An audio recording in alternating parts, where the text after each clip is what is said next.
Thank you, chat, for reminding me of that.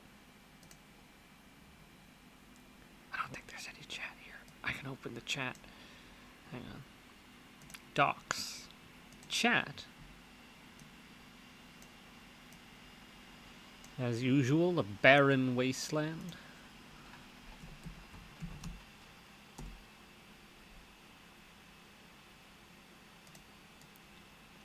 Well, that's one. Oh, God! Oh, fuck! No one could hear that. That was so loud. I don't know why that didn't come through, but no one heard that. No, it wasn't. They weren't meant to. That's why it didn't come through, because they're not meant to hear what's on my desktop. Alright. Well, since there's no one here, I'll run a 1-minute ad.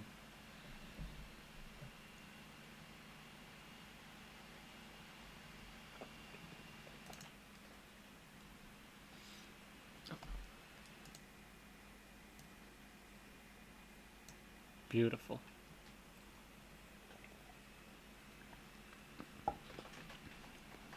Alright. So when we last left off in This Town Will Never Let Us Go, what did we just do? I think... Yes, Tiffany just discovered her Uber self, she calls it. Which is, I guess her meaning self? The self is hard to explain. It was very, is the transcendental the word I'm looking for?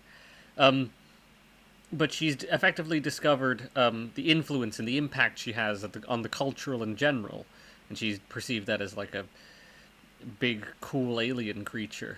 But it wasn't a big, cool alien creature. It was just her perception, I guess. Question mark? She has pretty significant meaning in the culture in general, and it's a kind of power she has, I guess you could say, along with her power to kind of sense electronics. Question mark. Too many. I'm saying too many powers. I'm making this sound more exciting and less grounded. Um, Valentine had just got a hand on the red uranium after spending a nerve-wracking car ride with the Black Man. And Angela had just finished seeing Mrs. Ruth after Tiffany went in to see Mrs. Ruth. And Angela is performing a ritual at the 5 in technically 6 points because they have to go back to the beginning. But is performing a ritual in 5 points.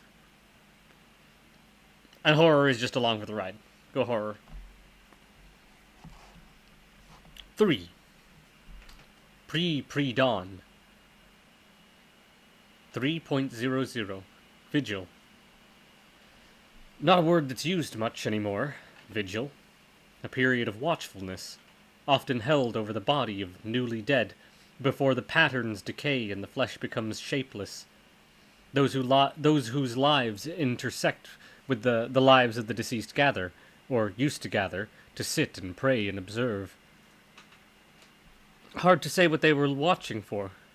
Signs of life? A later than last minute reprieve? There's a body on the hard, flat surface, nobody would say slab, in the morgue, and it no longer has any need for depth or texture or color of its own. It started taking on the qualities... Excuse me. It started taking on the qualities of the room around it. The skin has already taken on a hint of green. Not through decay, but just to match the strip light, and the cloth that covers it. The dead don't need gender, up to the chin. There's nothing here. No sense of the place being haunted, nothing macabre or even melancholy. Just an absence. Where there's no life, there's no meaning. These cells used to belong to a 14-year-old girl, but she doesn't exist anymore. What's left is a rough approximation, without the fine details that make a living thing. The spark in the brain. The electrical signals that force the tissue and heart to beat. The fine balance of nervous tissue. But there was meaning here. Yesterday. There was a vigil, of the most modern kind, and like everything modern, It happened very, very quickly. The dead girl's father arrived to make the obligatory identification. The same ritual at heart. It's the same ritual at heart. This century knows there are no ghosts, and knows that although it's not impossible for someone on the hard, flat surface to come to life again, it's really not going to happen when the body's been stabbed in the torso so many times. But it's that last, desperate chance to find a loophole. It might not really be her. No, it is. Once the corpse's ID's done, the law and the state can play their part in proceedings. The bureaucracy which surrounds any violent deaths, as ritualistic as anything else that's going to happen in town tonight, can gradually and carefully be assembled. Can be gradually and carefully assembled around the body, now that the vigil's over. 3.01. The Great Urban Horror. In brackets, press shot. If Angela has thought about what the Great Urban Horror might look like, should it choose to make itself seen. She's read enough newspapers to know what a town like this is afraid of, or what it seems to be afraid of. It's afraid of foreigners, of course. It's afraid of the barriers around this little patch of... It's afraid that if the barriers around this little patch of geography should slacken for just a moment, the town will be filled with rabid dogs, which are apparently common everywhere else in the world, or terrorists with impenetrable accents and appalling religions. It's afraid that pedophiles and pit bulls will attack its children. It's afraid of crack and crack addicts. It's afraid of human disease, cancer, and on a day-to-day basis, but AIDS when the social phobias are in season. It's afraid of any combination of these things. Pit bulls with rabies, pedophiles who give crack to children, and terrorists with viral weapons. In fact, all of this is window dressing. The town's real fears are far more primal. But primal things can't be expressed so easily, and the newspaper editorials are only totems. Symbolic approximations. Even so, and Angela still has a good mental picture of the great urban horror as it pulls itself out of the ground, a drug-addled mass of howling, bestial blubber. It sucks the children into its corpulent, contagious bulk, and breaks their bodies down into something like its own flesh and blood. Too literal, but not a bad guess. Although if an Angela thought it was literally true, then she might even balk at the idea of waking it up. This is what the word beast means to her. Like most people, she has the gut sense that there are things in the world which transcend the merely human, and this is just her model for it. It's never occurred to her, for example, to think of these great and terrible things as black-shelled and insect-like. This could be because she didn't grow up in a city full of mosquitoes, or because she's never had an out-and-out hallucination after being primed by the architecture of the floor 11 of Miss Ruth's block tower. 3.02. Coming down. The automaton woman, whose name must be Jacqueline, shunts herself back into the waiting room on her hydraulic legs. She's carrying another plate of food, which she offers to Tiffany without comment. Tiffany shakes her head. Her stomach's empty, and the smell of soy sauce and water chestnuts is not altogether displeasing, but she suddenly finds herself with a hang-up about putting anything more into her body. Any flavoring could be a world-altering substance, especially once it's slapped on top of all the other ingredients in her blood and in her belly. Tiffany is sitting on one of the black leather sofas again, hugging her knees on the squeaky cowhide and trying not to go completely fetal. It's quiet here. There isn't even any standard TV background noise from behind the curtains, but for once Tiffany finds the signal silence comforting. She still feels the occasional electrical pattern prickling on her skin, making her nerves twitch, especially when Jacqueline pulls aside one of the curtains in the room and reveals just a hint of the collection beyond. Can someone like Miss Ruth even exist without the sound and light from the screen in her inner sanctum? Now it's gone all quiet. Tiffany can't help but get the impression that Miss Ruth has simply ceased to be. Her part has been played. There's certainly been no trace of her since Tiffany found herself here in the waiting room, being let out of the dark by Jacqueline. Now Jacqueline stands up straight again, but the plate remains precisely balanced in one hand. "It may be your last meal," Jacqueline advises her, not with some pity, albeit a kind of functional, mechanical pity. Tiffany starts, and looks up, but Jacqueline's face remains impassible as ever. "As you are now?" she adds. "I don't understand." No, as you are now, she adds. "I don't understand," says Tiffany. Jacqueline pauses, apparently wondering how much she should say, how much is for Tiffany to work out by herself. "She says you're becoming something else," she explains eventually. Is this Miss Ruth's last word? Absurdly, Tiffany was half expecting the final piece of advice to arrive on a little piece of paper, like a fortune cookie message. "Something else," Tiffany repeats. "Something else," Jacqueline confirms. "Once you've cut your last link to the pit."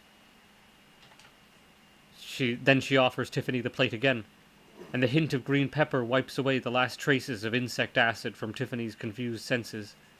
Even so, Tiffany finds herself thinking about the habits of bugs, the way they'll consume vast amounts of their world around them before entering their chrysalis stage, ready for the great metamorphosis into a butterfly or a moth or a heavenly mother knows what.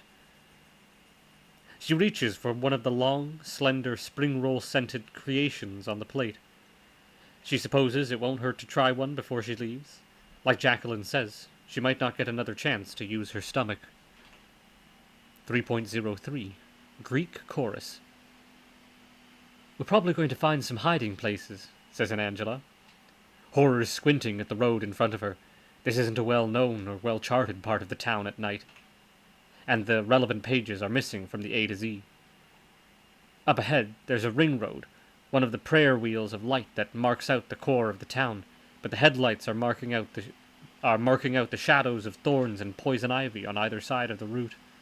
Signs that hardly anybody ever comes this way, even if the undergrowth isn't really to risk crossing from one side of the road to the other. "Hidden places," Horror repeats. "Yeah, places you can only get to once."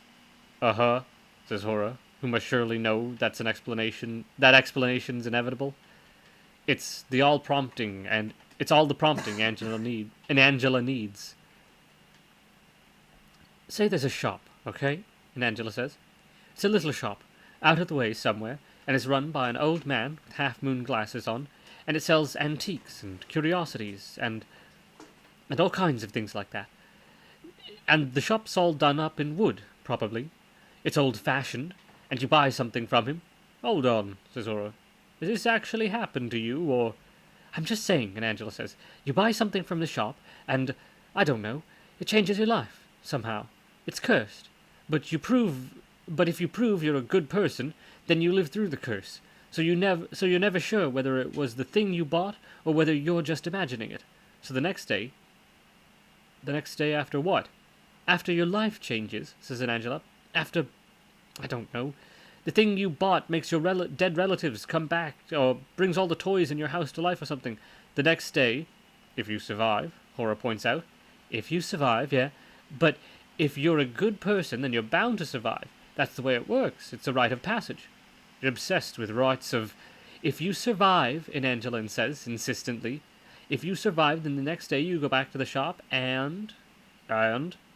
Ah, it isn't there." "You mean a rocket's hit it?" "No, I mean it's just gone." "Like a rocket's hit it?" "It's gone. Maybe... Oh, I don't know. The two shops on either side of it are still there, but now they're next to each other, and nobody in the neighborhood knows what you're talking about when you ask where the shop went." "Yeah," says Horror. "I bought a car radio from a shop like that." And Angela sighs wearily, but she can't do it as well as Miss Ruth. "The point is, all the secret places are going to light up wherever we go. That's the kind of night it is." Horror checks the clock on the dashboard. Green LED with an annoying flashing colon, and a tendency to turn 7 into 1s, and 0s into U's, and the 8s into mystery pictograms. don't have much of a night left, she points out, and Angela tuts. Just get to the north. Just get to the northeast side of town. Which way's that? Oh, for heaven's sake. Look, can you find your way back to Kamikaze Lane? Yeah, says Horror. Good. Do that. I'll tell you the way from there. Won't it make your pattern go all bendy? Who's the ritualist here? Asked Angela. 3.04. Who is the ritualist? The fact that there are 7 colors in the spectrum was established in the 17th century by Sir Isaac Newton, by common consent, the godfather of rationalist science.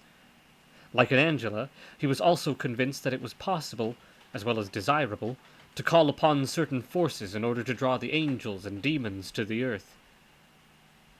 Newton was a notoriously keen alchemist, something that's really to his credit, since alchemy was considered a disgraceful way to spend your time even in those days. He saw no difference between alchemy and the rational physics whatsoever.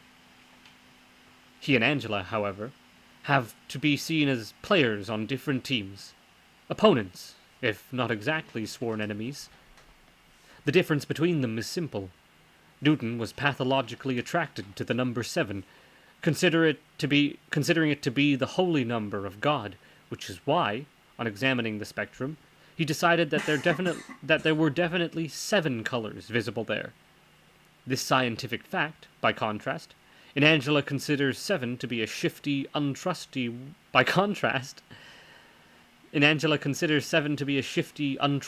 number, the kind of number that thinks it's superior because it's so awkward, and she never ever uses it in rituals. Although their approaches are similar, the aesthetics are quite different. Valentine and the Faction 2. Demonstration Day. 14 months ago. The last ever Demonstration Day. No, the last ever attempt at Demonstration Day. The only attempt was after the war came to town. The thing you've got to remember about the war is that it makes people jumpy. Maybe that's why it looks so erratic to ordinary human beings like us, because the powers who run it have to keep us on our toes.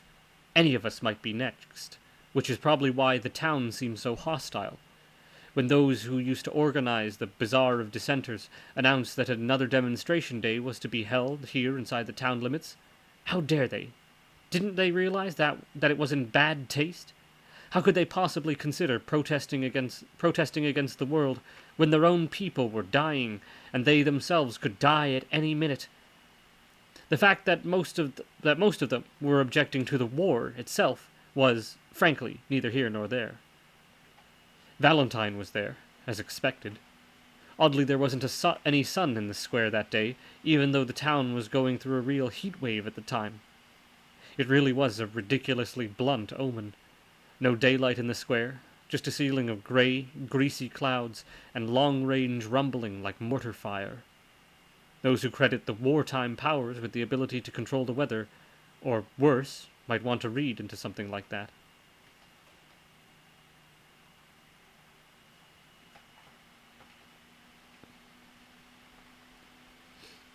What Valentine remembers most, however, are the policemen. Black uniforms surrounding the square on all sides, forming ranks between the statues of dead celebrity politicians, standing like gargoyles on the doorsteps of every public building. In case of public disturbances, lines of officers blockading the streets, stopping Group A from meeting Group B, separating the speakers from their audiences, coming between friends and casual conversationalists alike. Rows of police vans, each filled with half a dozen more men than would ever be needed on the streets, parked along the road, one after the other, so that nothing could cross from one pavement to another. There was no violence. Did there need to be? If a single policeman had actually used his baton, if a single dissenter had actually given a broken nose or a fractured rib cage, then it might have been a cause célèbre. But no. No oppression by fascist superstate here. No Orwell boot-stamping on a single human face, and no reason for all the single news channels in the world to show the day's events. As if the fact that nobody was permitted to speak wasn't important in itself. Valentine left the first hour, tired of being crushed against other human beings and herded into gutters full of broken glass bottles, when all he'd wanted to do was listen. 40 minutes later he was mugged, stabbed in the leg and spat at by a group of 4 teenagers who had nothing to do with Demonstration Day whatsoever, and all while 8 vans of heavily armed policemen were stationed just 2 streets away. 3.06 Inevitability. As expected, Angela is planning on completing the speed camera pentagram in the most correct and precise fashion. The pentagram design allows you to draw a 5-pointed star without lifting your biro from the paper once, and she intends to crisscross town in the same way. It's pre-dawn by now, and there's no sign of the sun. But if there were birds here, then they'd be singing in anticipation. The sky's going from black to grey. There's no real name for this color of sky, except maybe television. That dark, muddy grey, maybe tinted with the slightest reflection of green, seen when you switch off an old TV set and the light hasn't quite faded from the glass. No flashes over the dwarf mills of Kamikaze Lane now. The factory skylines take on a different shape against the grey, all jagged and cracked-toothed. "You okay?" Angela asks Horror. It's worth asking, at this point in the morning. It's the point when Horror starts to get tired. The girl's eyes start to glaze over as she stares at the road. If Angela worries, Horror will start to get hypnotized, which is why she insisted on making another brief stop on the way back into town, right after they hit the last camera. Right where? Right after they hit the last camera. The stopover was small and cheap. Nothing like the one where they had started, but that was okay, because Angela was determined to make it a flying visit and not get distracted by the food racks. She bought a single packet of prawn crackers, ingeniously marketed as a snack food, with a little plastic pouch of sauce inside the bag to give it that air of interactivity. And Angela hopes a constant stream of these new sensory experiences will keep Horror alert. "Want one?" she asks, waving a cracker under Horror's nose. Note: want one, because there's such a thing as overstimulation. "Already eaten," says Horror, meaning she's eaten in the last 6 minutes. "Yes, but you need a more balanced diet," Angela insists. Horror gives her a look. And if that's a big mistake, and that's the big mistake, isn't it? Horror's taken her eyes off the road. One glance at Angela, but it's enough to break the spell that keeps the House of Marrero going, because something's got to be holding it together other than matter. And now she's opening her mouth to deliver one singularly laconic comment, but the van's moving at 50, and she's not looking where she's going, and "Shit!" sounds Angela, who's the first to see the girl appear in the road in front of them, like a target in the headlights, rushing forward out of the dark and pretty much daring the house to hit her. 3.07 Back from the Dead. Valentine, newly returned from the land of the dead, stands out at the front window of his flat and looks out at the street down below. The flat isn't lit. Even at this time of the morning, there's enough of a glare from the street lamps and the shop fronts to let him find his way around. And find his way around is what Valentine has to do, since this isn't the place where he lives anymore.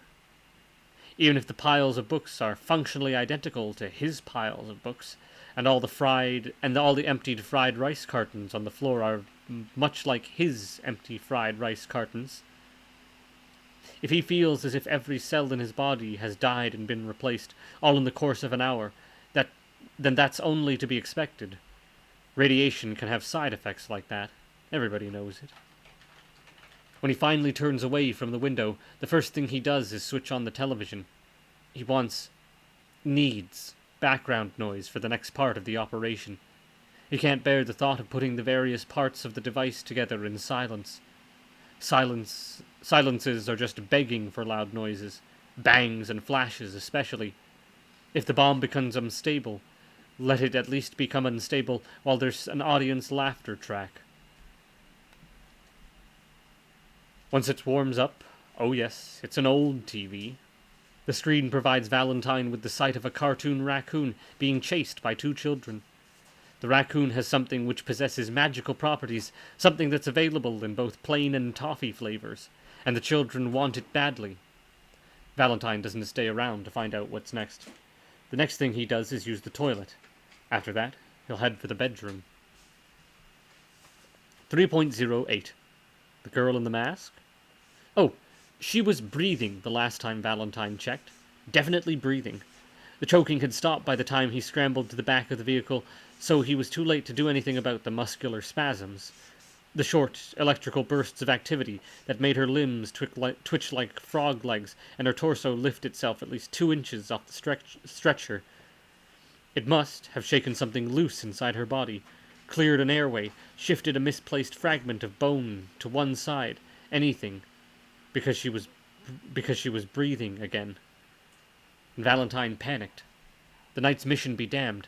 The faction go to hell. There was something Valentine should have been doing, something urgent and medical, and he didn't know what. This, in the normal run of things, was where Cause would take over. This was where Valentine would shout, "She's breathing again!" and Cause would give him the benefits of 2 decades' experience. The wisdom in question would have been flawed, if not entirely made up, but it would have been enough to give some meaning to the ride back to the hospital. Valentine panicked, because he knew how to use the defibrillator, and he knew how to stop Cause breaking the legs of drinking driving cases, but he didn't know this. But as soon as he realized that, she went quiet again. Clearly the two things were connected. Clearly she only came up for air to see if Valentine was worthy of helping her, and clearly he failed her. He wondered whether he should take off the mask, at the very least. But once again, he couldn't help feeling that the mask was the only thing keeping her alive. It was certainly the only thing giving her a sense of identity. She's alive, though, out in the ambulance, out in the street behind Valentine's home, with 2 half-masses of red uranium for company. She knows she's alive, but the choking sounded like a literal last gasp, and now she's got to be fading for good. If I'd driven straight to the hospital, she could have lived. Oh, you knew that was coming. How about this? That was her last chance to stay alive. If I head to the hospital now, it'll be too late. Or, she's going to die. Or, she's going to die whatever I do. Or, how the hell can I care about her, knowing where I'm going from here? Or, best of all, why am I even pretending? 3.09. Near miss. 2. Some moments fit the tempo of memory better than others. The moment when the van almost hit the girl left several long-lasting impressions on Angela, all of them involving tiny details.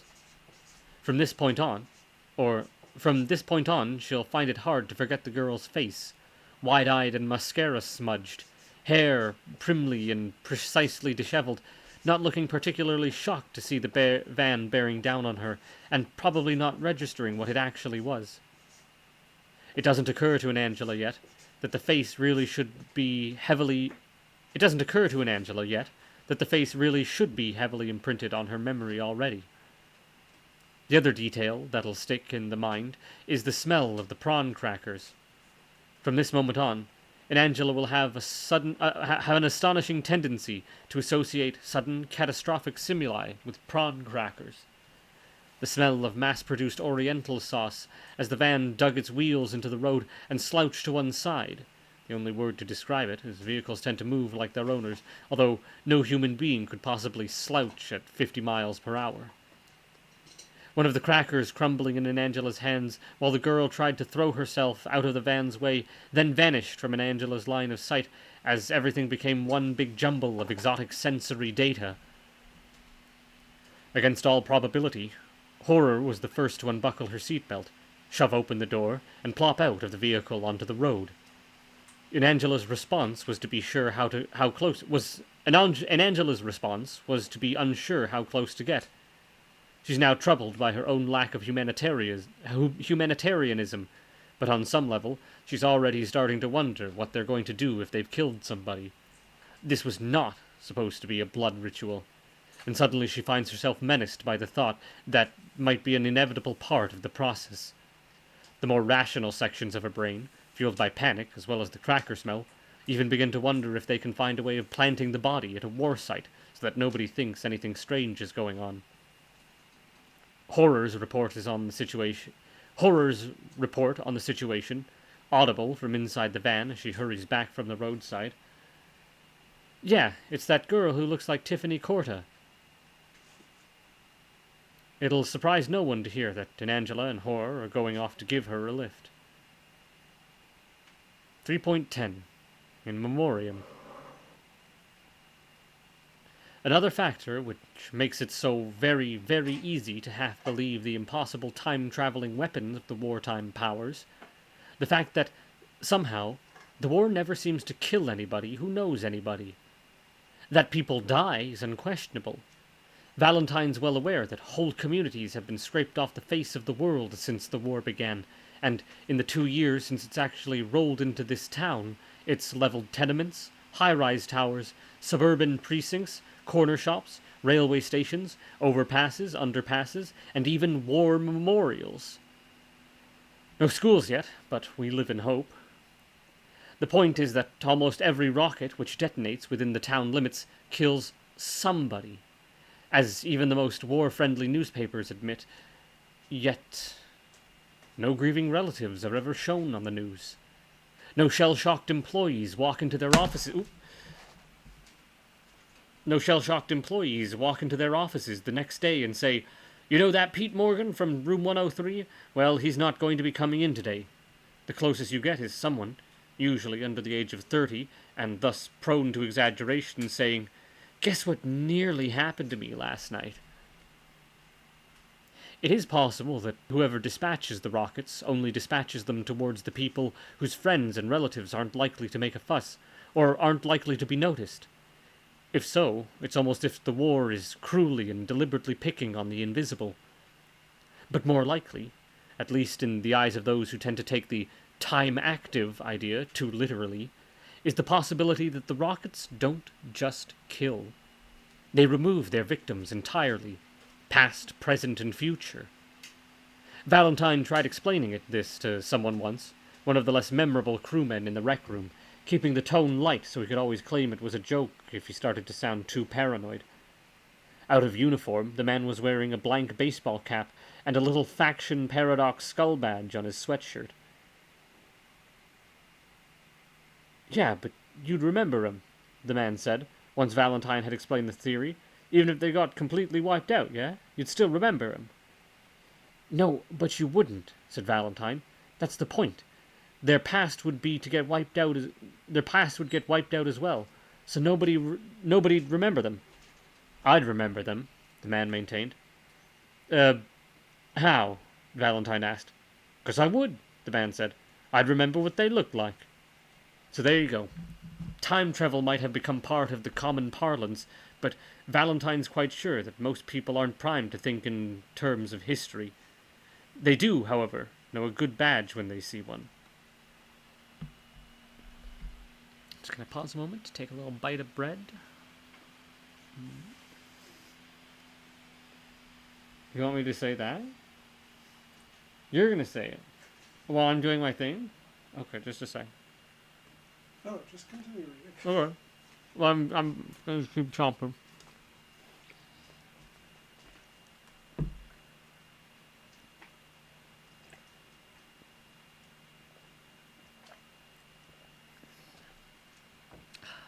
I hope that's not too loud on the stream.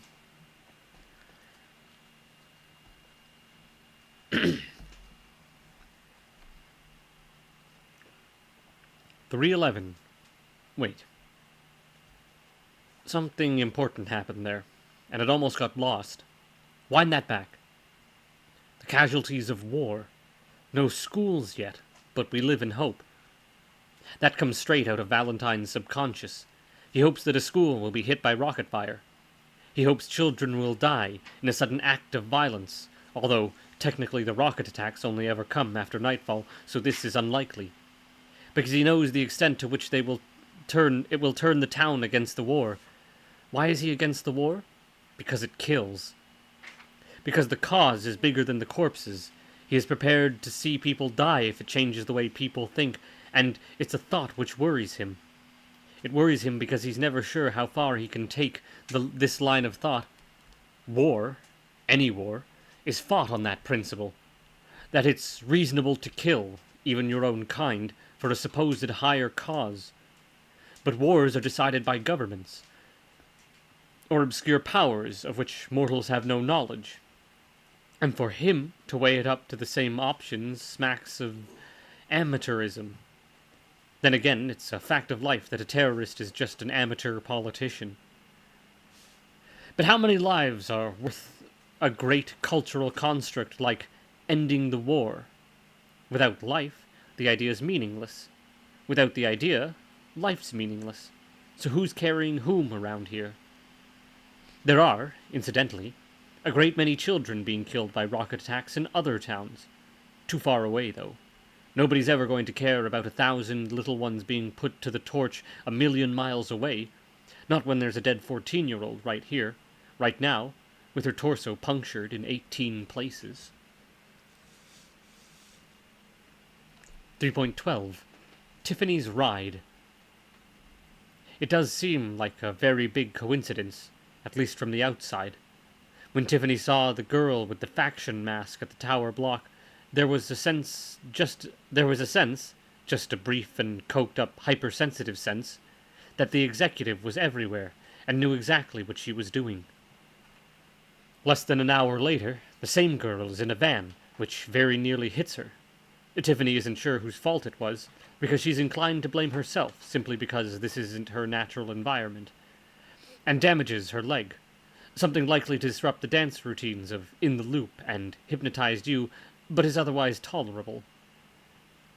Now the girl's mask is right there, in the van, next to the shredded mess of black leather that's the only surviving seat in the vehicle's rear half. A single tiny bulb lights up the interior, making Tiffany feel as if she's in a refrigerator, being hauled through the night on a very loud and badly rusted trolley. A sensation intensified by the smell of prepackaged Oriental sauce that's making her feel like a famine victim. A famine victim with remarkably healthy and well-toned calves. Evidently, the insect is still hungry. No, forget the food. There's the mask. It seems too casual, too well placed. It could be whistling nonchalantly through its snout, and you wouldn't be able to hear it over the engine noise. Tiffany lets her eyes flick up back to the rearview mirror, where they meet the eyes of the girl who apparently owns the mask, the goth with the scarletine flecks in her hair. Embarrassingly, both she and Tiffany look away again at the same instant. Is it possible that No. That the executive sent this girl here to drag her back to the hotel no matter what? Possible. But you tend to have a different view of conspiracy theory if you've got an executive to monitor your every emotion and to move the scenery around you to suit your needs. Of course, they're watching your every move. They're also helping you rehearse a lot of those moves and then broadcasting them to several billion people. What else are they there for? Tiffany decides to test her suspicions by starting a conversation which seems to fall within the limits of normal human intercourse, at least as she's observed it. It's all she can think of. So, she says, addressing the well-built goth, do you think there's a real faction paradox? 3:13. In Angela's embarrassment. Not the kind of conversation Angela was expecting from Doppel Tiffany. She would have banked on plenty of non sequiturs, especially if the girl really is off her face on something. But non sequiturs so close to Angela's own interests. She feels this opening gambit is overly personal somehow. She's not sure why, since she's happy to walk down all but the roughest of streets in her Erstats faction mask, but a real faction? The sad truth is, and Angela doesn't have a ready-made answer to that question. The sadder truth is that when Doppel Tiffany asked her that, Angela's first reaction was to shrug. Imagine that! A shrug! Not a witty, profound response. Not even the kind of one-liner that would have made the Buddha proud. Just a shrug. In another version of history, Inanja followed up the shrug and filled the following awkward silence with, "They're as real as you want them to be." But Inangela is now absolutely sure this didn't take place, and that horror absolutely didn't smirk as a result. That would be too awful to consider, even apart from the banality of it. The grammar's wrong. It, not they, remember. Somewhere, Buddha must be laughing his little Zen socks off. Inangela is now engaged in a difficult, fragmented conversation with the wide-eyed passenger, exchanging comments after long pauses and trying to say something desperately insightful as a way of making up for the shrug. She's even tried steering Doppel Tiffany into specific areas of discussion in the hope of being able to say one of the many, many witty sentences she keeps in reserve for future use. No good so far. She decides to get the passenger to become the stupid one. It makes her feel a little guilty, but guilt is better than embarrassment. "Why do you ask, anyways?" she says. "Only, it sounds like there's something on your mind." That should get her. A stoner will talk for hours if she thinks that someone cares what's on her mind. "Well," begins Doppel Tiffany. 3.14. Tiffany's answer. There's something strange about the goth. She seems curiously insightful. She acts as if she's known nothing about faction paradox, but has let slip at least one curiously profound statement about the actuality of its existence, and knows there's something on Tiffany's mind. Maybe this goth girl can tell her something useful. Maybe she's closer to being an agent of Miss Ruth's than of the executive. But how do you ask what you really want to ask? How do you explain about the executives and about the doppelgangers? Nevertheless, into the fray she goes. "There are these, guys, I know," she begins. "Right," says the goth, prompting her to go on. Suddenly Tiffany feels as if she's being analyzed, and she wasn't expecting to need an analyst at least until age 25. "I kind of do what they tell me," she goes on, and then instantly realizes how it sounds. "Yeah, I had a boyfriend like that," says the other girl, who's the one's driving. The goth shushes her. "No, not like that," says Tiffany. "They just run the show, you know." "The show," says the goth, nodding, sounding deep. "Yeah, and it's like, I don't know. It's like if they're like I thought they were." "So, you want your independence?" "No, yeah. Not like that. It's, they do care about me, yeah? They look after me." "But it's like, I've got no way of knowing if it's this me they care about. 'Cause I've kind of seen things now. I've kind of found things out about me, and I don't know if they really know me, what's happening to me, you know?" Long silence. If you can use the word silence, with the van shaking itself apart from the bottom up as it tears down the empty road. "And this has all got something to do with faction paradox because," probes the goth. "It's kind of difficult," admits Tiffany.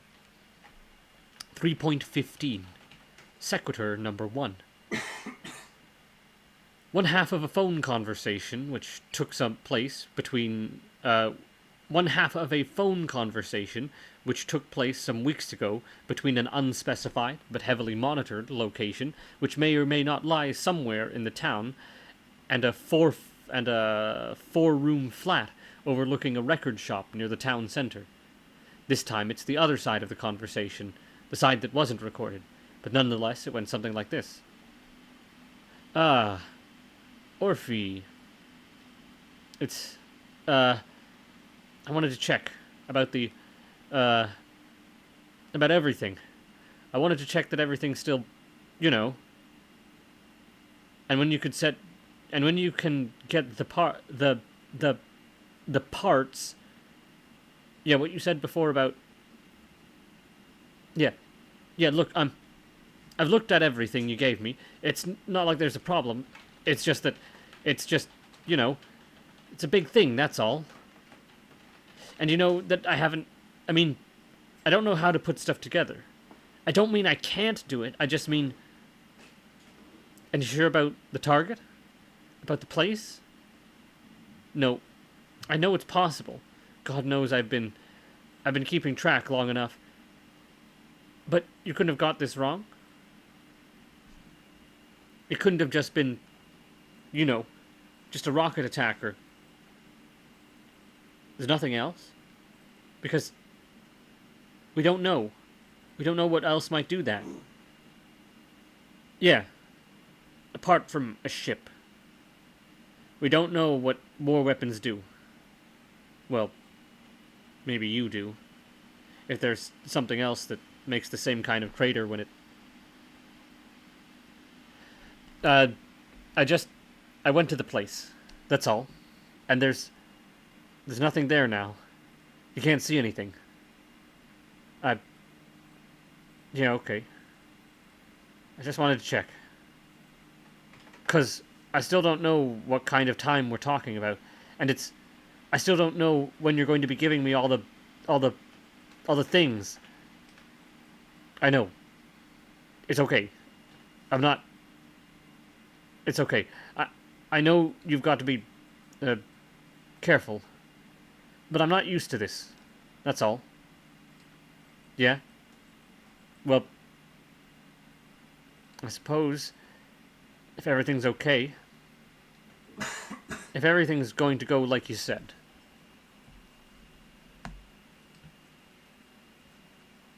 I'm gonna finish this piece of bread, and I'm gonna keep reading.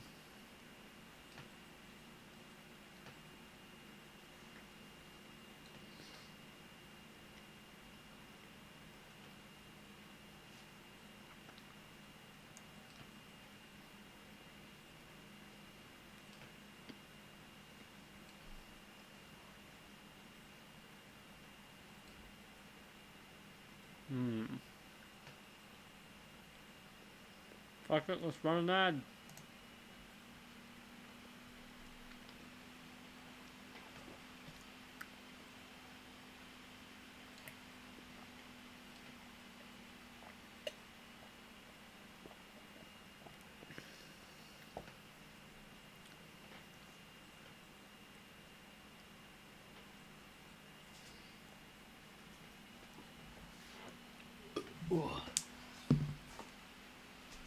Cut that part out.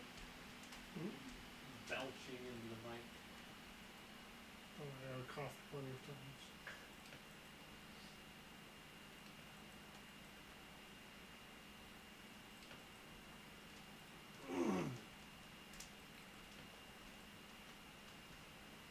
Tyler. Past Tyler. To the bottom. I hope I'm conveying the story well enough. Most of the time I just kind of get in the zone and read the words.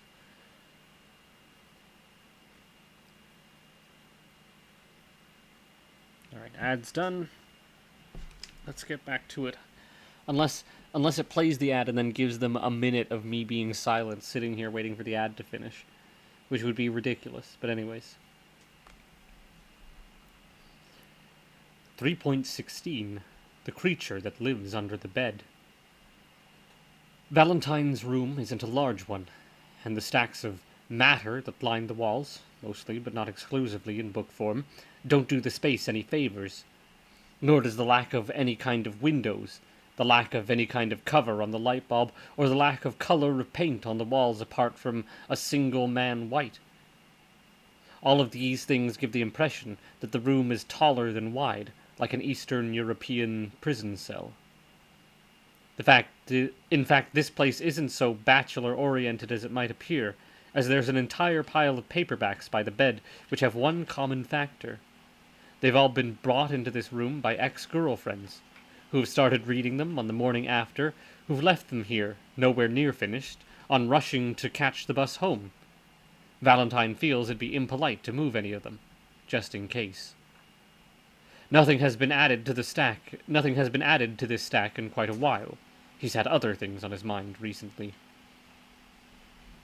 He keeps the big, black, metal box under the bed itself, because it feels right to him that something should sleep on top of something so fundamental. That he should sleep on top of something so fundamental. The box itself already feels heavy, even as Valentine lifts up the edge of the bedsheet and pulls it out into whatever floor space exists here. Once he's dragged the box to the bedroom door, he flips the catch and lifts up the lid and checks that everything's just as he left it. The hinges squeak like they're being led to slaughter, and the rust rubs off on his fingers, and inside things aren't any sleeker or shinier. Crude pieces of metal, soldered into place with far less precision than one might accept from a device of this nature, but looking even cruder than usual in the bulb light. You'd hope for a better Ark of the Covenant. There are other items he'll need, some of them supplied by the faction, some of them nonchalantly bought from the retail suppliers, all of them kept under the same bed. Most crucial of all is the padded, airtight bag to which Valentine, not a seamstress by nature, has made certain careful adjustments of his own, which should, if he's understood, allow him to remove the red uranium from its containers and insert it into the bomb box without exposing himself to the air around him herself or the air around him to the voodoo radiation. This is the theory.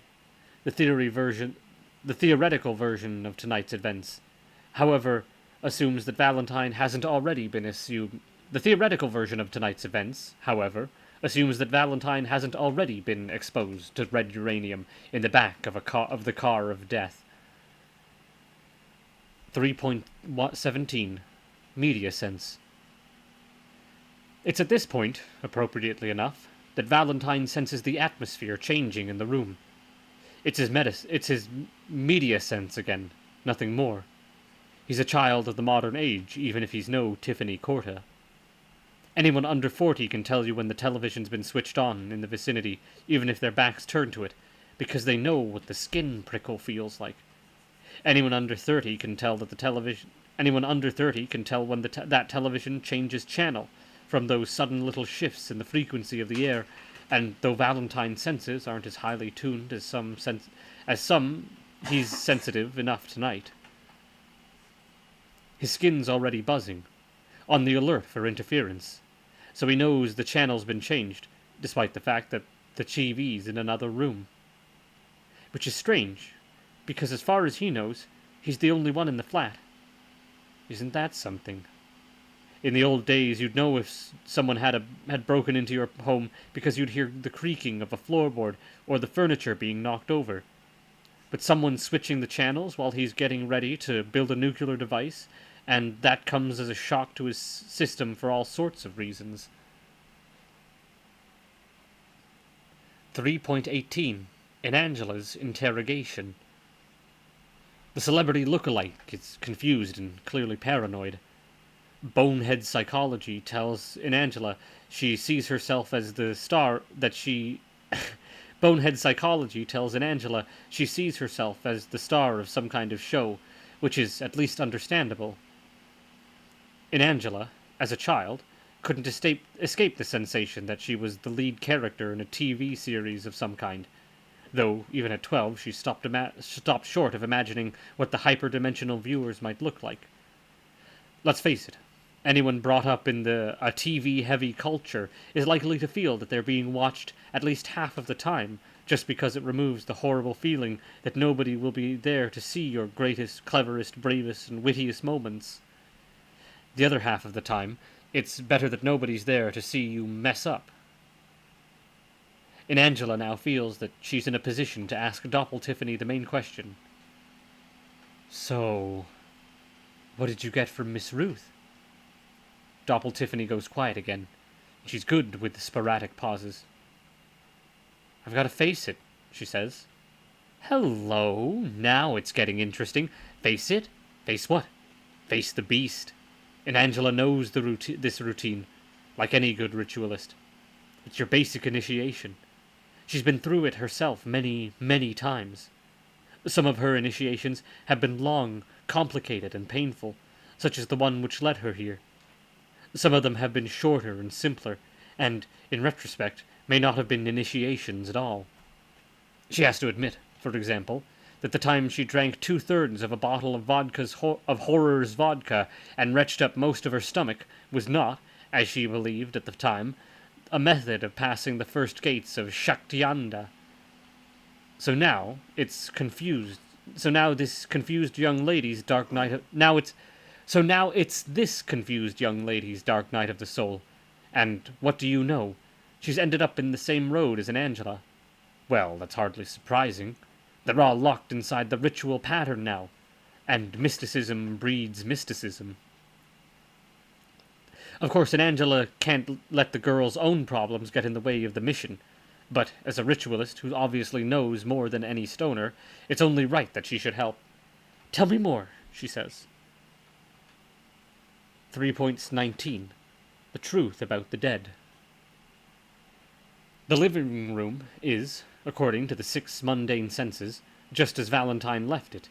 Still no decent light in here, nor is there any sound except the low background noise of the Muppets show on BBX.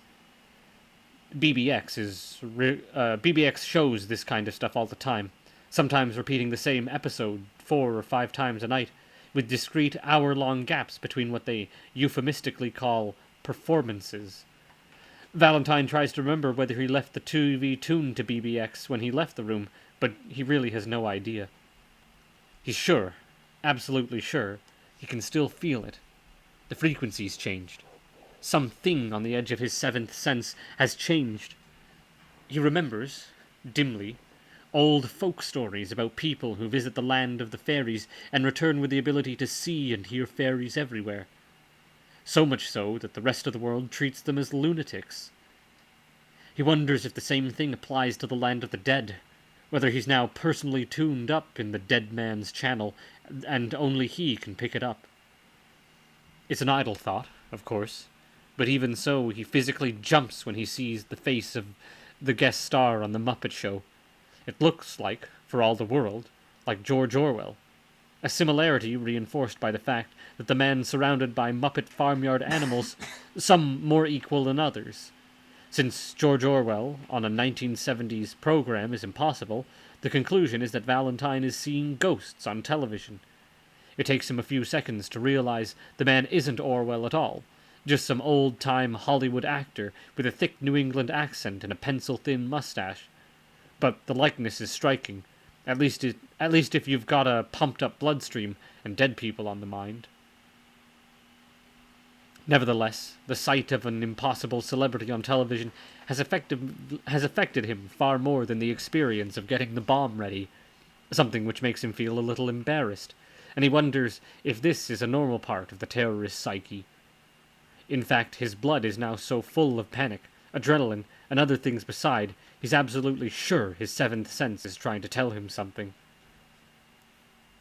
3:20. Tiffany's Guru. So Tiffany tells the goth everything the goth wants to hear, at least in her own limited, censored fashion.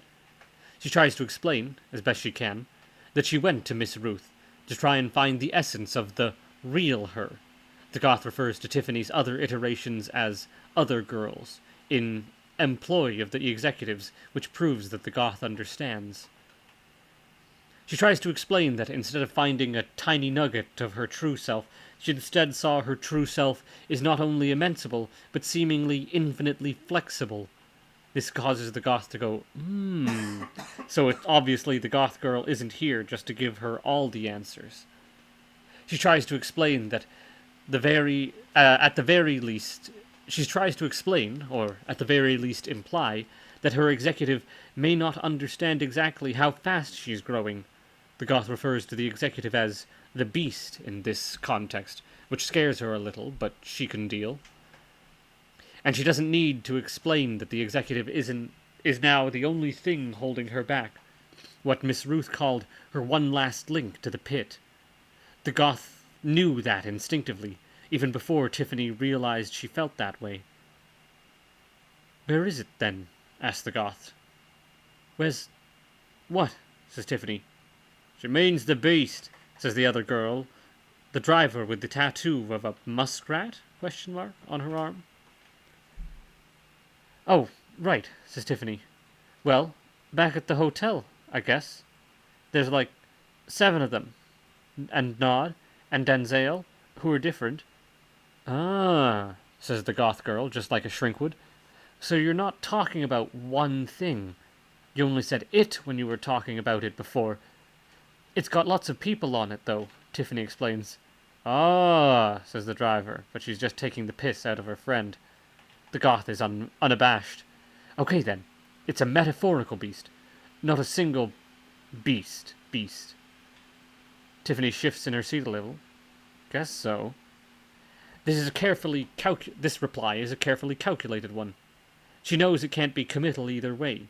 She's highly skilled in giving non-committal answers, since so many interviewers insist on asking her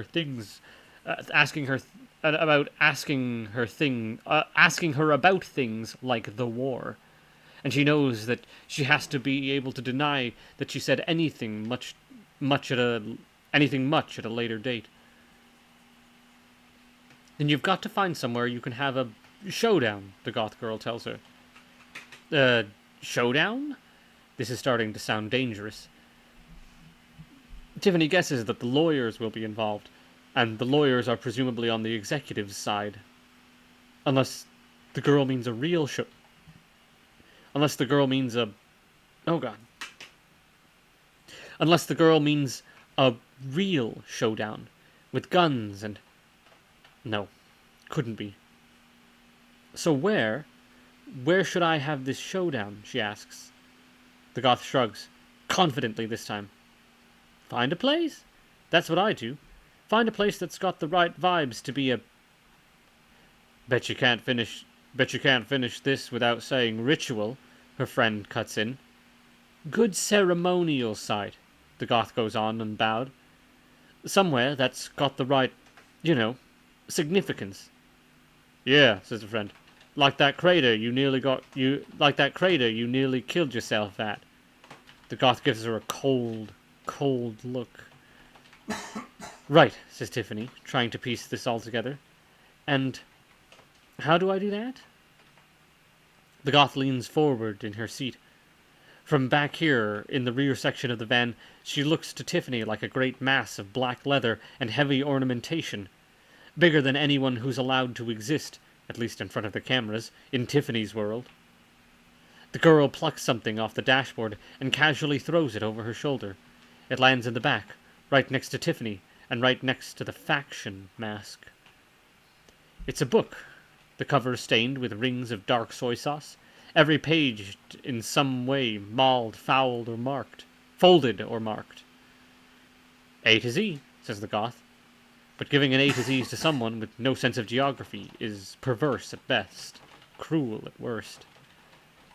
3.21. Making fun of distance. Let's not overdo this no sense of geography thing. Tiffany knows what maps are. You just wouldn't trust her to navigate.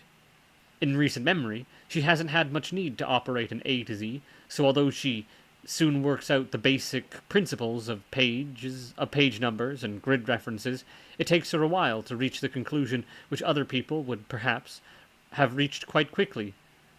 "So the pages have been torn out," she says. "Maybe," says the Goth girl, sniffily. "They're in a car park," says the driver.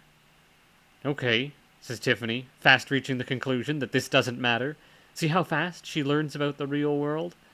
"And what am I supposed to do with this?" "Pick a side," says the Goth. "Any way you like. Got to be the right place, though." Now Tiffany's really paranoid. Paranoid that she's the stupid one here, Natch. How do I know?" "You should just know," says the Goth. "Trust me." "She doesn't know," the friend mumbles. "Yes, she does," says the Goth. "No, I really don't," says Tiffany, quite bravely, really. The Goth doesn't sound as if she believes it. and Tiffany wonders if one of the other Tiffany iterations is the one that somehow ended up with the relevant knowledge. All right. What's your favorite number? 18, Tiffany suggests, not sure whether she's given the right answer. She remembers reading a popped facts box in a magazine once which claimed that 18 was her favorite number. Fine. Turn to page 18. Tiffany tries to do this, but fails, since page 18 is missing. The goth advises her to try the nearest even-numbered page, which turns out to be 22, and this pleases the goth girl, as apparently 22 is a big number. Now spit at it, says the goth. I'm sorry, says Tiffany. Says the driver, but even Tiffany can tell there's some hypocrisy there, and the driver does far, far worse all the time. Spit, the goth demands, at the page. You know, how nobody ever wants to drink their own spit once they've spat it, even though it's only got their germs in it? Yes, lies Tiffany. When the spit's in your mouth, it's part of you. You spit it out, it turns into something else. Make it something else. Spit at the page. And lo, Tiffany spits. All the time imagining that tomorrow's headline in the Sun will be Dirty Tiff spits at maps. If only. 322. Authority. Cautiously, Valentine moves over to the window. It's what his instincts are telling him to do. Maybe his seventh sense has tracked down the source of the disturbance. Maybe it knows how to triangulate.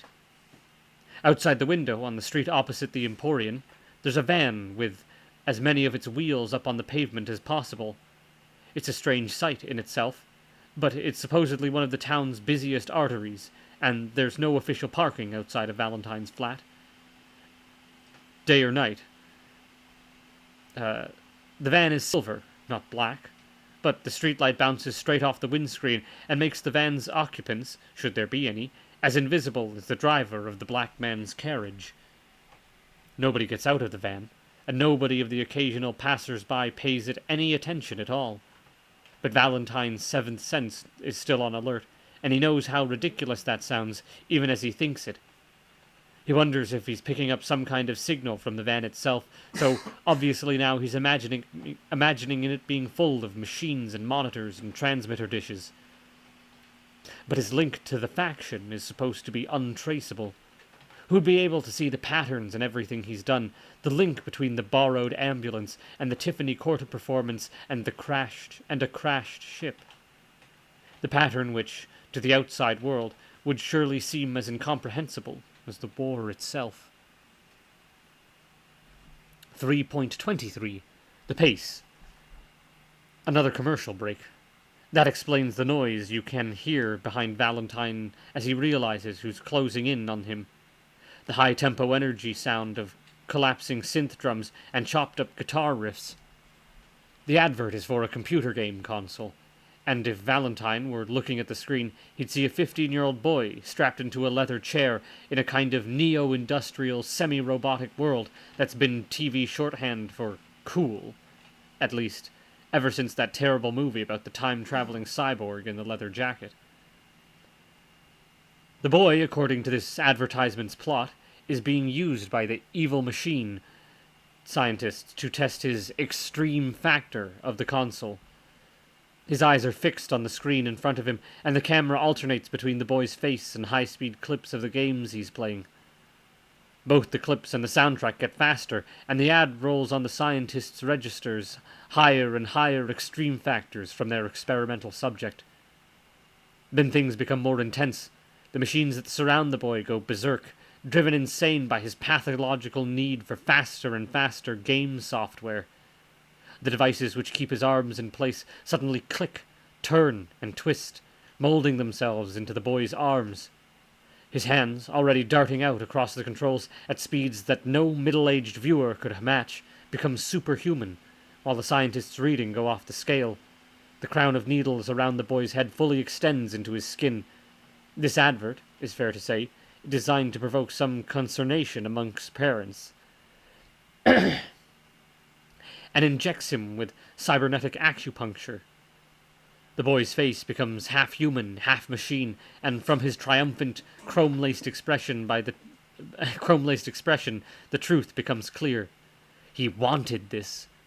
By absorbing the machinery around him, he's become better, faster, and a champion at the game. As the scientist's readout screens explode, showering the men with glass and smoke, the tagline of the commercial appears on the screen. How will you cope with the pace? Underneath it all, if you can ignore the pictures and see the pulse, the message is the same one delivered by everyone from game makers to chocolate manufacturers. Addiction is a great thing. Valentine doesn't see any of this, but he hears the music, gradually accelerating as the boy in the chair turns himself into something smoother, slicker, and more product-dependent. The rhythm speeds up all the time, and his heartbeat speeds up with it. The need to move building with every second until his body can't stay still anymore. Maybe this is what the ride in the black man's carriage was priming him for. His body knows he has to do something, and there's only one thing he can do. What's more, as his blood gets faster and his skin becomes more sensitive, and his seventh sense tells him whatever changed in the atmosphere, it's not over yet. The advert explodes into a haze of white light and a corporate logo. It bursts through every nerve in Valentine's body. He turns for the window and starts to run, hurtling towards the door of a room and the door of the flat. 3.24. In Angela's... Stratton Row, says in Angela. Have we ever been there? One grunt from horror means yes. Two logically means Stratton Row is where the spit lies, more or less. It's out of the way of Angela's proposed route to the next point of the pentagram, but not too far out of the way, especially as she's performing a sacred duty here. So they can drop Doppel Tiffany off, hopefully without horror asking who's going to pay for the petrol. Actually, the exact position of Doppel Tiffany's saliva indicates a field, but Stratton Row is presumably the nearest the van can get without running over cows or destroying someone's rugby pitch or something. According to horror, it's only a couple of minutes away, though horror's timescale is not like other people's. You set this up, didn't you? Horror asks unexpectedly. Thinks in Angela, then decides to say it. Never mind, says Horror. Hold on, says the voice from the back of the van. Angela glances at the girl's reflection. Angela glances at the reflection of the passenger. The girl staring at the A to Z and frowning. Well, not exactly frowning. She's too MTV for that. Looking concerned. The hotel, says the girl. Then she stares up from the book, with her eyes flashing like headlamps again. How big is this? She holds up the A to Z as she says it, making Angela wonder how distorted her perceptions are. Then it clicks. You mean, what scale is it? Uh-huh. 'Cause this field's. It's on the same page as the hotel. Your hotel? A pause. The hotel, yeah. Says Angela. I knew you were going to say that, says Horror. 3.25. The Beast. Even as Valentine runs, he knows he's not going to be alone for long. Something has just channeled itself into the building. Something is already here. There's no point waiting for the lift. The mechanism's suspect at the best of times, and besides, Valentine isn't sure he could stop moving even if he thought it was a good idea. He doesn't know what channeling really means, but right now he can... Yes, but right now he can feel it running through the whole building. The wartime powers are making their presence felt. Valentine has no idea what that really means. For all he knows, this is what people caught up in rocket attacks feel just before they're burned off the surface of the world. For all he knows, the higher forces aren't sending their agents here at all, and the whole building's about to be neatly cauterized. Thankfully, nobody else is around as Valentine throws himself down the first set of stairs. His movements are awkward, mostly because of the weight of the metal box in his hand. Yes, he brought the box, even though he knows the weight of it could slow him down and kill him, even if the red uranium doesn't. He reaches the landing, stumbles, shifts his weight as best he can, and turns the corner to head down the second staircase. It's waiting for him on the landing down, looking up at him, electric light turning its eyes into mirrors, deadly still in the middle of the stairwell, with its back hunched behind its head and its muscles pulled tight, bloated and visceral, even if it's curled itself into the smallest space it can manage. Agents of the wartime powers. Strange, really. Valentine was always expecting men, in suits and shirts and maybe even sunglasses. Not this animal, this dog of war. This huge, muscular creature that looks as if it's blinked into existence right here on the stairs. Here, with the strip light bouncing off the paint, the animal's skin seems faintly green. There's a whiff of phosphorus, the smack of chemical. And on the moor, Mr. Holmes, there was the most monstrous hound you have ever laid your eyes upon. Valentine isn't moving. Neither is the animal. It doesn't even growl as it lowers its head and flicks back its ears and turns its skull into a bullet. It knows its prey isn't worth intimidating. Under the thick, hairless hide, its oversized muscles barely even twitch, so that one flex of a nerve could unleash all the kinetic energy in its body and fire it up the 12 steps that separate it from Valentine. It's only a matter of time before it gets the order, Valentine knows, that instinctively. Valentine knows that instinctively, just as he knows, beyond any sense of uncertainty, that the dog of war isn't alone.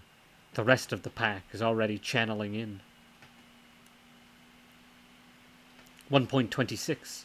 The Hunt. Dogs. They've adapted well to this urban mythology.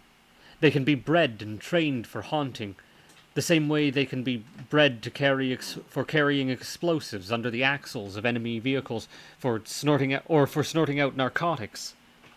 Valentine's part of the war now, so the dogs he sees are huge, vicious military things, reared and force-bred in a war environment.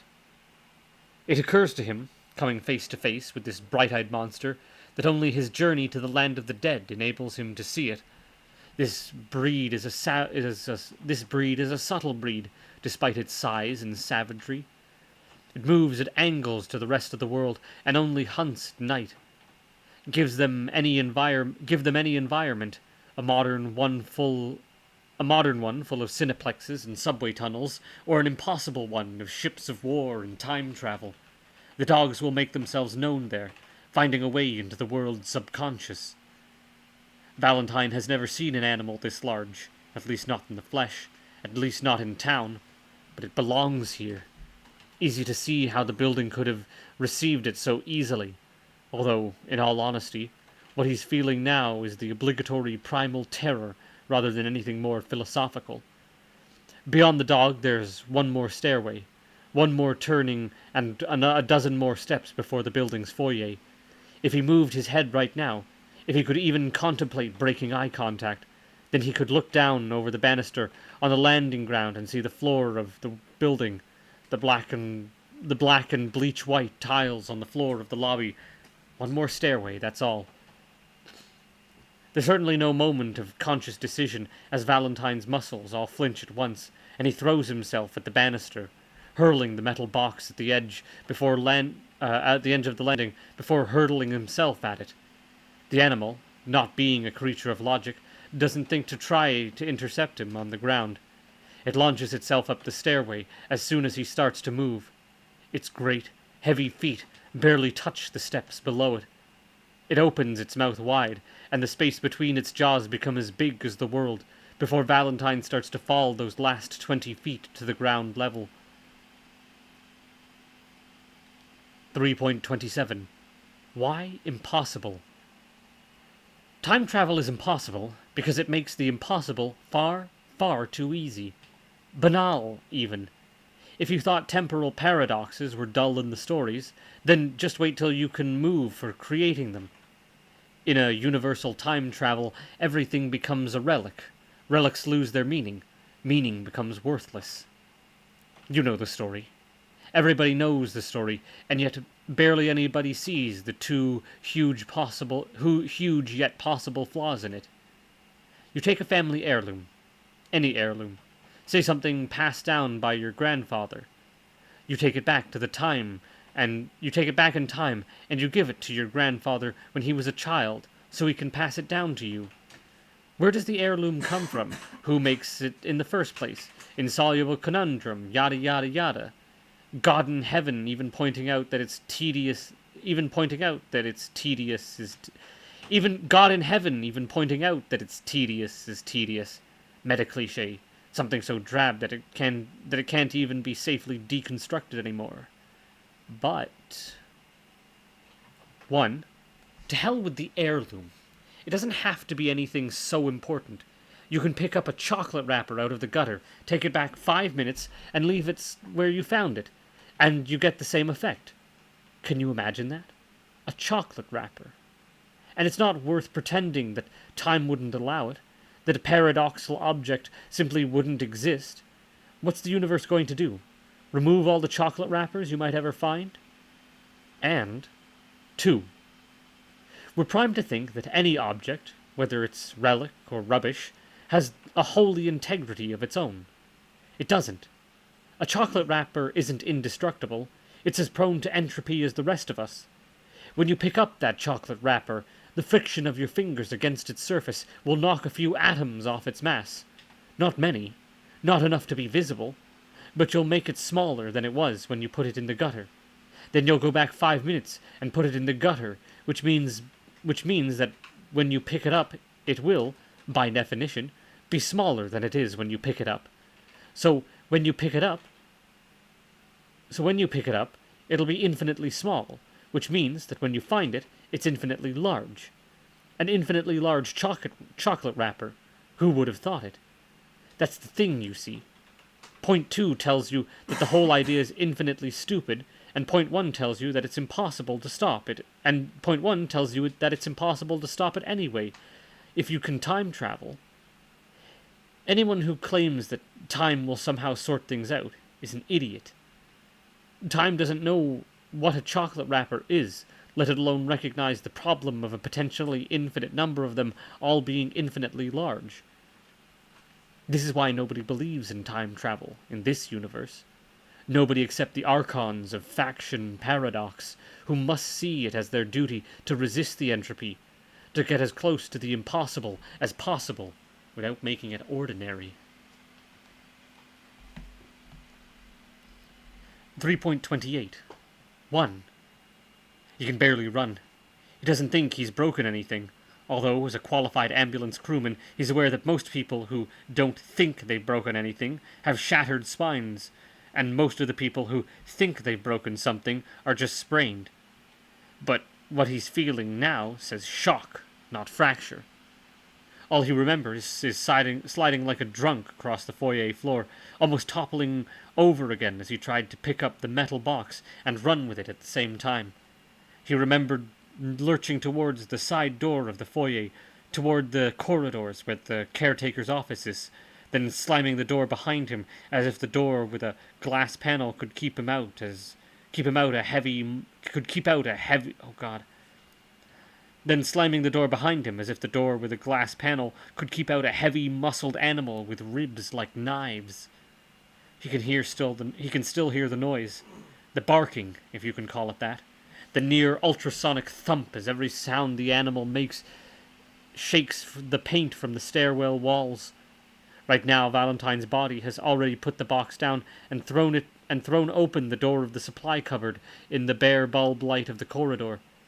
It's where the caretaker keeps the buckets and the shovels, the chemicals used to clean out the foyer, and the tools used to scrape the sick off the lift floors. Valentine's emptying out the cupboard now, throwing the mops out into the passage and scrabbling at the plastic bottles until he finds what he's looking for. There's a kind of logic in Valentine's decision to hide the plastic explosive in the supply cupboard, where anyone could find it, but nobody would recognize it, where anyone could steal it, but wouldn't know it from the caretaker's dozen other chemicals and compounds. You can see how he wouldn't want to keep the explosive in his own flat. It may not be nuclear, but for all he knows, unstable means will detonate if you watch too much television in its presence. No. It goes deeper than that. If he'd kept the explosive in his flat, then he'd be admitting something. True. Even apart from the fact that the police would find it there and prove that he really was an enemy of the state. Enemy of the state, or other. Even apart from the fact that the police could find it there and prove he really was an enemy of the state or other. Of some state or other. And he'd kept it in his flat. And if he'd kept it in their flat, there'd be no denying what he is. But there's no doubt right now. Right now, as Valentine uncovers it, it's just an ugly, grey-green putty lump in a painfully transparent plastic bag with a "Caution, do not ingest" sticker attached as an extra layer of camouflage. Even as he scoops it up, and even more so when he slides it under the box lid, wildly assuming it won't go off as he carries it in both hands, he knows it's the putty's day to shine. There are feet trying to get a grip on the newly polished surface. There are claws scratching at the tiles of the foyer, almost breaking against the cold, hard floor under the animal's weight. Valentine takes the box in both hands and runs for the rear exit, on his poor little shell-shocked calves and thighs. The air, when it hits Valentine, full in the face, is very nearly a shock. Valentine feels the sweat start to cool on his body, even as he stumbles out into the concrete. 3:29. 2. The second dog of war, therefore, comes as a surprise. He only registers it when it's almost on top of him, bounding out of the dark, with its mouth wide open, and a sound coming out of its throat so loud and so hurt you'd think it started in another century. That the dog's been waiting for this moment as long as it's had this huge, muscle-bloated body, and that it's been screaming in agony ever since it died its previous life as a real dog. All of which assumes, of course, this is indeed a second animal, and not a relocated version of the first one.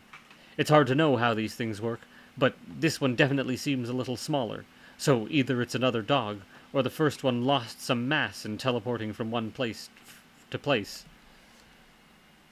What's worse is that Valentine is still stumbling forward, towards its mouth. There's a single paper-thin moment in time in which he feels the breath on its face. On its face? There's a single paper-thin moment in time when he feels its breath on his face, and swears he can see into the war itself as he looks down its gullet. Both his hands swing forward instinctively, putting the box between himself and the animal's snout. What happens next isn't exactly what you'd call inspiration, but there must be a moment when his nerves work out what'll happen if they keep the movement going. 3:30. 3. The edge of the box, hard and heavy and sharp as you like, swings up into the dog's jaw, and with most of Valentine's weight behind it. The size of the animal is suddenly unimportant. The metal cuts into the phosphor green of its skin, all the way through the flesh and into the bone and under its skull. The 200-year-old scream stops instantly. Momentum keeps the animal moving forward, but its head snaps back as its bite goes through its tongue, and Valentine's got no choice but to stumble sideways as the dog starts to drop to the ground. There's a moment when they touch, when he can feel the short fur of its shoulder and muscle underneath. The dog's bulk hitting the pavement, then sliding forward onto its front legs, obviously in pain. The second blow from the box is a conscious one.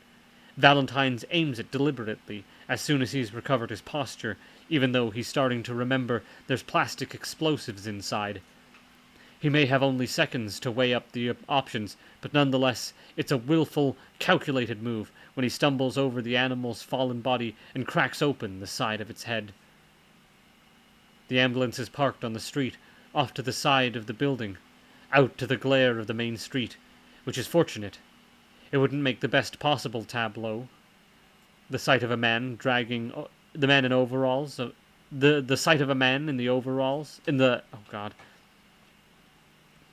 The sight of a man in the overalls of a lifesaver, dragging himself towards his vehicle with a box that looks like for all the world stolen property.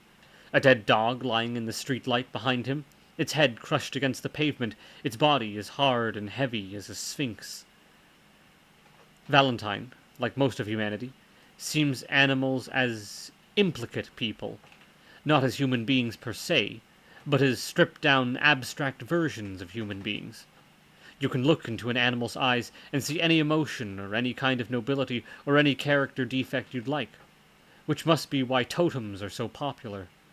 You can tell how someone's going to treat animals by the way they... You can tell how someone's going to treat people by the way they treat animals. That's why Valentine's always felt the guilt pull of vegetarianism, even though he knows he could never, ever give up his relationship with fried chicken. Because it's hard to care about all those birds and animals and slaughterhouses, just as it's hard to care about all those war fatalities you don't know personally. At least Valentine likes to believe he tries. The dog of war is the first thing he's ever killed, bigger than insect size. The fact that it was a necessity of the war isn't much of a comfort. It's all dreadfully symbolic, really. The black box he lays down at his feet, as he reaches the rear doors of the ambulance and starts to look for his keys, has claimed its first victim. He's claimed his first victim. Does he feel worse about the dog than he does about his potential future victims, because he saw the dog face to mouth? While the others will always be unknown to him. Or because an animal, with its implicate personality, will always seem slightly better at being human. Better, in fact, than anything else in the world. Correction. Almost anything else in the world. Valentine has just opened the ambulance doors, and only now does he remember the girl in the mask, lying exactly where he left her nearly 4 hours after being wounded. In her big-eyed, cartoon-faced, almost childlike mask, she isn't exactly human either. And Valentine thought the dog was his first kill. 3.31. The center of time. It's not a field anymore. In Angela sees the barrier as soon as they make the turning out of Stratton Row, and as soon as they break free of the suburbs and grind their way through the dirt roads towards the open ground. At first she isn't sure what it is. The sky is still dark, but at this time of morning, the barrier's darker, a block of solid black against the tarmac grey of the morning. As the van gets closer, she can see that although from a distance it looks like a great, wide rectangle, it is in fact a ring, a wall that surrounds one patch of the grassland. Closer still, and she can see that the barrier is made up of sections, plates of God knows what, that must be all of 5 yards tall and 5 yards wide. There's light in the slits between the sections, irregular and tinted green, pulsing with a complicated rhythm. It looks like somebody's having a party inside the ring. The same electrical glow is visible as a halo just above the barrier, preempting the dawn. It reminds her of the big monster-proof wall in King Kong. It's not the first to make the connection She's not the first to make the connection in the last few hours. "What's this supposed to be?" she asks. "It's where they have the festival," says Horror, sounding not at all interested in the phenomenon. "Oh God. Oh God," comes the voice from the back of the van. This time Angela turns around, rather than looking at the girl in the rear-view mirror. She can't help it. It sounds like the poor creature is about to be sick. Doppel Tiffany is now on her knees, right behind the 2 front seats, staring straight through the windscreen and at the field ahead of them. She no longer looks world-weary. The barrier surprises her. Some primal memory, thinks Angela, of the environment where her kind evolved. It reminds her of the raves of her ancestors. "This is where I started," breathes the girl, adding the weight to Angela's theory. "And who says you can't go home again?" But now Doppel Tiffany looks her dead in the eye, apparently anxious that Angela isn't getting it. "The performance," she said. "This is where it was. Tonight. Last night. Like where it's going to be tomorrow." She thinks she's in all times at once. Typical. Oddly, though, Horror seems unusually interested as the van draws closer, and Angela sees her eyes narrow as she looks at the girl's rear-view reflection, as if she's just figured something out. "How did you know?" squeaks the girl. "How did the spit know? How did it end up being there?" 3.32. Chance. A fair question. The circumstances seem unlikely. This town, though in no way important or significant to the culture in general, is not small in physical terms. Out of the whole local A to Z, it's certainly remarkable that Tiffany Spittle, which would, needless to say, net high prices on certain unscrupulous auction sites, should lead her back to the arena where all of this started. But probability isn't a complex thing. It's worth remembering that Tiffany didn't choose page 22, she chose 18, and only in Angela's sabotage of the book led them here at all. Probability made it much more likely that the page with the arena field should be chosen, since the fields are least likely to be removed from the volume comprising an Angela's pentagram map. The rules of publishing dictate that the close-up map or of the fields will have the largest, and therefore the most arena-prone, field near the center of the page, given that it's traditionally the site of the one event for which this town's known. Meanwhile, human psychology dictates that if you're spitting out a map, Meanwhile, human psychology dictates that if you're spitting at a map, then you're more likely to focus on an open space rather than a cluster of streets. The same instinct which makes babies aim for their mother's nipples and grown men shoot guns at colorful nipple-shaped targets. So, it's an acceptable level of coincidence, unless you care to believe that this particular system of thought, the one which currently spans the town, with particular reference to an Angela, and Tiffany, and Valentine, intersects with laws of psychology and publishing and ritual. 3.33. Putting things together. The box, the plastic explosive, two halves of critical mass. For the first time, all the elements are in the same place. All here in the back of the ambulance. There's really only one thing he can do that isn't there. It's not as if he can drive back to the hospital with a half-corpse and the ingredients of a nuclear device, or go back to his flat and hope somebody calls off the dogs when they see him being good and placid in front of the TV again. He doesn't even entertain the idea of calling the faction for advice, at least not for any more than, 12 seconds. His body's forced him to hold on this long. If there's any way out, if indeed he really wants out, then he has to keep going. The tools for handling red uranium are back inside the flat, along with at least one dog of war. To open the two canisters and handle the material inside without any kind of protection would be ludicrous, assuming you hadn't already been exposed to the material and assuming you were banking on living through this anyways. When he unscrews the cap of the first container, it's yet another Rubicon crossed. Another moment of A to B to C. Even Valentine's prickling, sensitive skin can't feel it, but the radiation's here inside the ambulance now.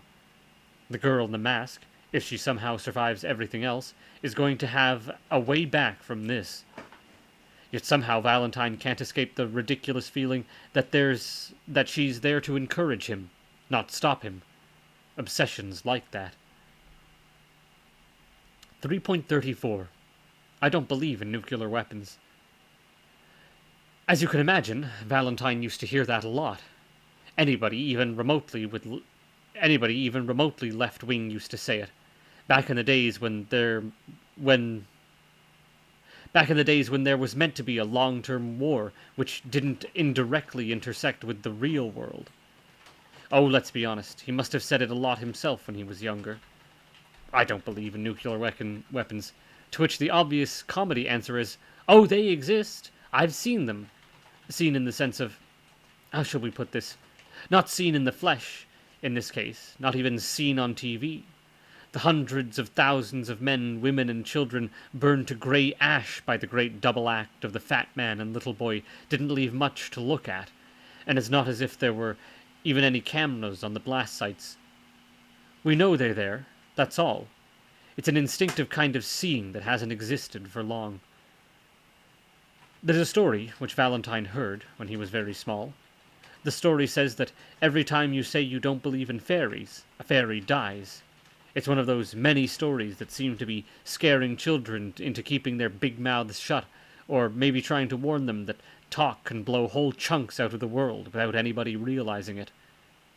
I don't believe in nuclear weapons. Every time you say that, does a nuclear weapon cease to exist?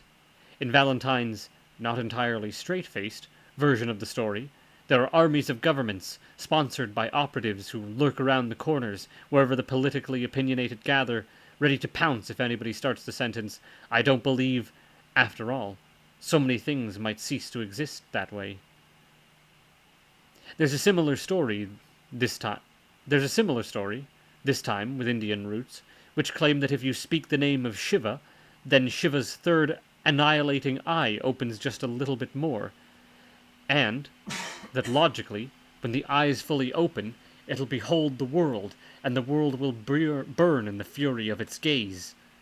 Valentine's only dimly aware of this legend, but there are curious undertones of it in the way he sees the war, and it's got a nicely catastrophic ring which suits his way of thinking. What happens if somebody on television says Shiva? Does that count as one twitch of the eyelid, or one for every speaker in every home that watches? What if it's only written down? What if it's transmitted over the internet? What if it's being published? 3.35. Being there. Tiffany steps out of the big, ugly van, drops out of the big, ugly van, hitting the Tiffany steps out of the big, ugly van, drops out of the big, ugly van, hitting the road so heavily that her bad knee comes close to snapping open. She barely notices. She doesn't take her eyes off the arena ahead of her. 6 hours ago, she was driven to this place, waved through the entrance, the big gap in the barrier in the private car. Then it made sense. It was night. Proper night. The arena looked right at night, filled with light, with people, serving its proper function in the world, warm and self-enclosed. Now it leaks. The sky is turning grey instead of black, and the green glow from inside the arena is bleeding into it. It's not an environment anymore. It doesn't have its own rhythm of carefully monitored electricity, and carefully regulate electricity, my bad. It doesn't have its own rhythm of carefully monitored electricity and carefully regulated people noise. It throbs now. Throbs like a sprained knee, in spectator-free silence. Why does it look so different? Tiffany knows the answer, sort of. The arena looks different because she had to come here. Before, this was just a scene, a site on her agenda. The executive put her here, where the stage was, and she never even had a sense of its relationship to the rest of the world. Now she has some grasp of it, of the context, of the environment. She has some sense of the geographical world in which most of her audience exists, and can't help feeling that it's her place to free them from it. All great stories are initiation stories. This is the one thing Tiffany's learned from Hollywood. She steps forward, away from the road, onto the worn grass of the field, and towards the barrier. She doesn't look back as she goes. She knows she's expected to take it from here, alone. 3.36. And Angela wriggles out onto the pavement and slams the passenger door of the van behind her, the only way it can possibly be closed, as it happens. She leans against the metal as she watches the passenger walk away, like a zombie with unusually lithe hip movements towards the rave lights ahead. She could have said thanks, and Angela points out. 3.37. Cinematic footnote 1. Tiffany's favorite film, incidentally, is The 7-Year Itch. Marilyn Monroe fascinates her. It's the pop star's prerogative. Everybody knows that the archons of Faction Paradox, the real archons of Faction Paradox, use what they call sympathetic friction. They use icons and fetishes. They manipulate people through their video images. They capture the identity and rework it from every conceivable angle, physically and conceptually. What you do to someone's image, what you do to someone's image affects them directly, and Tiffany has direct experience of that. Marilyn Monroe, at one point the world's greatest sex symbol. Her image, seen or just imagined, used 20 million times every day, mostly by men, mostly for obvious reasons, and most of those fantasies weren't exactly gentle. Each one impacting on the woman herself, on both her real body, because that was the 1960s, and Tiffany knows that things were simpler then, when celebrities had better defined real bodies, or on her Uber form. Imagine that, being raped 20 million times a day. No wonder she killed herself. One night, Tiffany thinks 20 million men might fantasize over my image at once. If they love me, the orgasm will probably kill me. If not, then I'll be torn to pieces. 3.38 Cinematic Footnote 2. Valentine's favorite film is The Dead Travel Fast. The choice of a Hollywood action-horror movie might be considered strange for someone so ill-disposed towards both firearms and modern marketing, but in terms of content, nobody's likely to be surprised. It's the very model of an evil tyrant builds death machine, even if the machine in question is an office block of corrupt, nay, demonically possessed businessmen, rather than a more conventional weapon. As it was made in the mid-80s, Valentine likes to consider it a form of satire.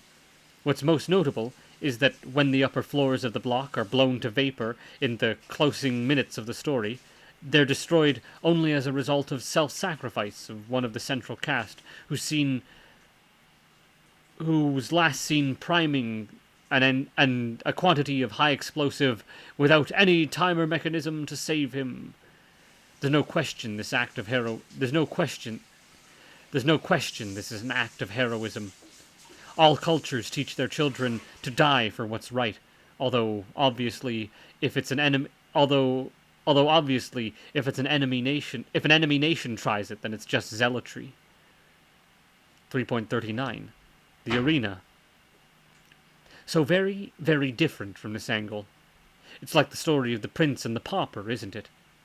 For one night only, Tiffany's seeing things from the audience's point of view, right down to the fact that she's getting ground filth on the bottom of her moderately expensive but carefully selected shoes. From here she realizes that the arena's more than just a walled-off patch of ground. It's a dent in the world, a little dimple in civilization, or, more prosaically, a crater in the grass. Within the walls there are dry, dirt-covered slopes leading down to the arena floor. The great, flat cratered bottom is only 6 feet below the level of fields around it, but even so it makes the barrier seem so much higher. Ahead is the wide expanse of the arena, with not a single human being to be seen, guarded on all sides by the empty hulks of the food stands. Beyond the stands, the walls stretching so far around the amphitheater that Tiffany experiences a kind of horizontal vertigo. Is there a name for that? As she tries to work out just how much land the arena covers. Above the walls, the big, blank, empty TV expanse of the sky. Directly ahead of her, the stage, source of all the light. She's already walking towards the stage. She feels no fear as yet, mainly because the stage is so far away across the arena that it's not real in any way. Like the kingdom of heaven, it's a place that you might just reach one day, but don't worry about until you're much, much closer. From here she can see the equipment. The equipment's been moved from the stage, the drum kits and the keyboards and amps, some of them actually used during the performance, some of them purely token gestures, having been taken shelter for the night. But the video screen's still there. 3.40 The video screen.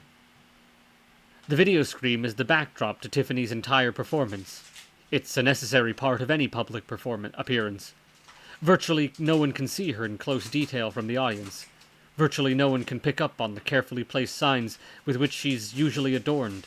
The diamond stud in her forehead, the sexually loaded snarl at the start of Rising Star, the pinpricks of sweat on her face that reassure everyone she's a human being for now. 85% of people find themselves watching the video screens for 85% of the time, only shifting back to Tiffany's body when she performs a particularly physical dance move. Anybody who asks why they don't just watch this on television from the comfort of their home is an idiot, one who doesn't understand what's really happening. The video screen is currently active, which is strange given there's no audience here. It makes the arena feel haunted, in a curiously modern way, as though the performance is taking place without the spectator's body to give it substance. Her face looms over the world, smiling broadly, and Tiffany knows that without question she's looking at herself performing in the loop. Often the camera will catch the video screen behind Tiffany's head, causing an infinite recursion as the display screen constantly updates images of itself. This neat little paradox in video stretches the light of the shape, filling the sky immediately above the stage with a green glow ghost flicker. Of a green ghost glow, flickering with every change of camera angle. The lack of sound just makes things worse. It feels as though Tiffany's jumbo-sized iteration is trapped behind glass, unable to make herself heard. Just like the eye of an insect, the video screen is made up of 48 smaller screens, the gaps between them barely visible from here. Does that make 48 iterations? 48 potential doppelgangers? Or just one? Is there even a difference? Tiffany keeps walking. By now she can see the shapes which stand on the stage in front of the screen, the hard silhouettes against the light of her performance. The idle Tiffany on screen continues to grin and dance, oblivious to the somber, menacing nature of the figures which, rather rudely, blot out the proportions of her neck and chin. There are at least half a dozen of them. Although they fade from the darkness on either side of the stage, they're clearly waiting from her. Tiffany knows before she can even make out their features that all of them will be masked. There's a growling in the green-tinted sky, and it sounds like static. Tiffany feels the first light spots of rain on her skin as the ground between herself and the executive prepares to turn itself into mud. 3.41. Deja vu. The girl, who apparently looks like Tiffany Corta, has vanished now, between the two hoardings into the arena, and Angela wonders how the girl's initiation is likely to go. Flashing lights are always good for divine visions. On the other hand, light suggests there are people in the arena already, and depending on the girl's mood, they're likely to either become angels of mercy or raccoon-faced monsters. Ho hum. Still, keeping her backside parked against the side of the van, Angela turns to her head, one way and then the other, checking to see if there are any signs of life outside the arena, any clues as to who might be hanging around inside the barrier with light but no speakers. There's nobody around. But, wait. A line of houses, or what look like houses. Low, flat, black, gap-toothed outlines directly opposite the barriers. The edge of the suburbs. Almost invisible in the near and shying away from the light that's bleeding out of the arena. Ha! Hide if you like, feeble dwellings. You can't fool an Angela. To the left there's one short black block of architecture, just visible to the naked eye at the side of the open ground. A Hitler mustache of buildings, so to speak. She remembers vaguely Horror's reaction when Tiffany spat on the map. You set this up, didn't you? She opens the door of the van. She leans inside. Horror, she says. Says Horror, who's finally started on the prawn crackers now that Angela's out of claiming distance. This is that big patch of ground behind the Cineplex, isn't it? Yeah, says Horror. Thought you knew. Given that she was a little bewildered the last time she was here, and Angela has to ask the next question. Where is it? What? Says Horror, ingeniously replacing A with a small piece of cracker. You know. Where is it? Horror swallows. The big hole? The crater, yes. As expected, Horror turns towards the passenger door and nods, towards the glowing black mass of the barrier. Think they filled it in a bit, Horror adds. And Angela stares in silence for a while at this newly discovered navel of the world, which has just claimed its second initiate, at least. She knows that her next word's going to be important, and wants to deliver it with precision. Coincidence? She says. Yeah, says Horror, creatively replacing both vowels with tiny, delicate particles of exotic sauce. For 3.42, more chance. Maybe not just coincidence. This ground's been used as a festival site for years, but a 3-night run of performances by a single solitary pop star, in however many iterations, is no festival.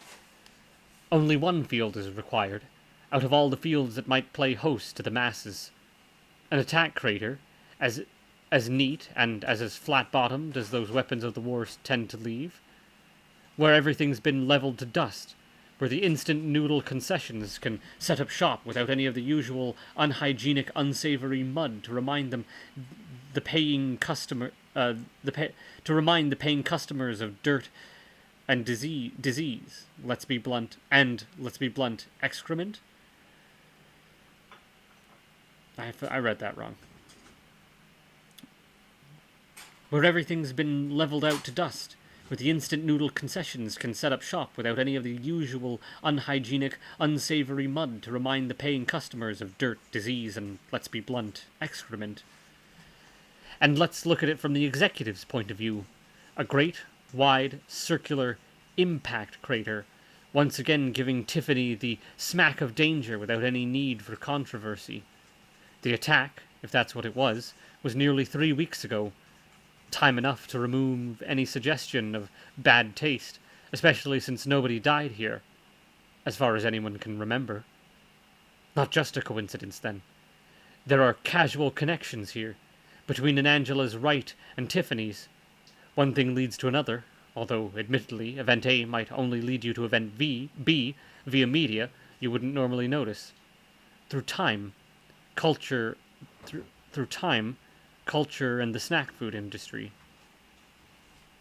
3.43, the judge of all the earth. There are 9 of them in all, even now, though Tiffany has difficulty thinking of them as 9 rather than 7 plus 2. 7 nameless, faceless executives, plus Father Denzel and Mother Nod. 2 hours ago, she faced them the way a pop star will always face her executive, attentively, dimly understanding she's not the one in charge, but defiantly knowing the show can't go on without her.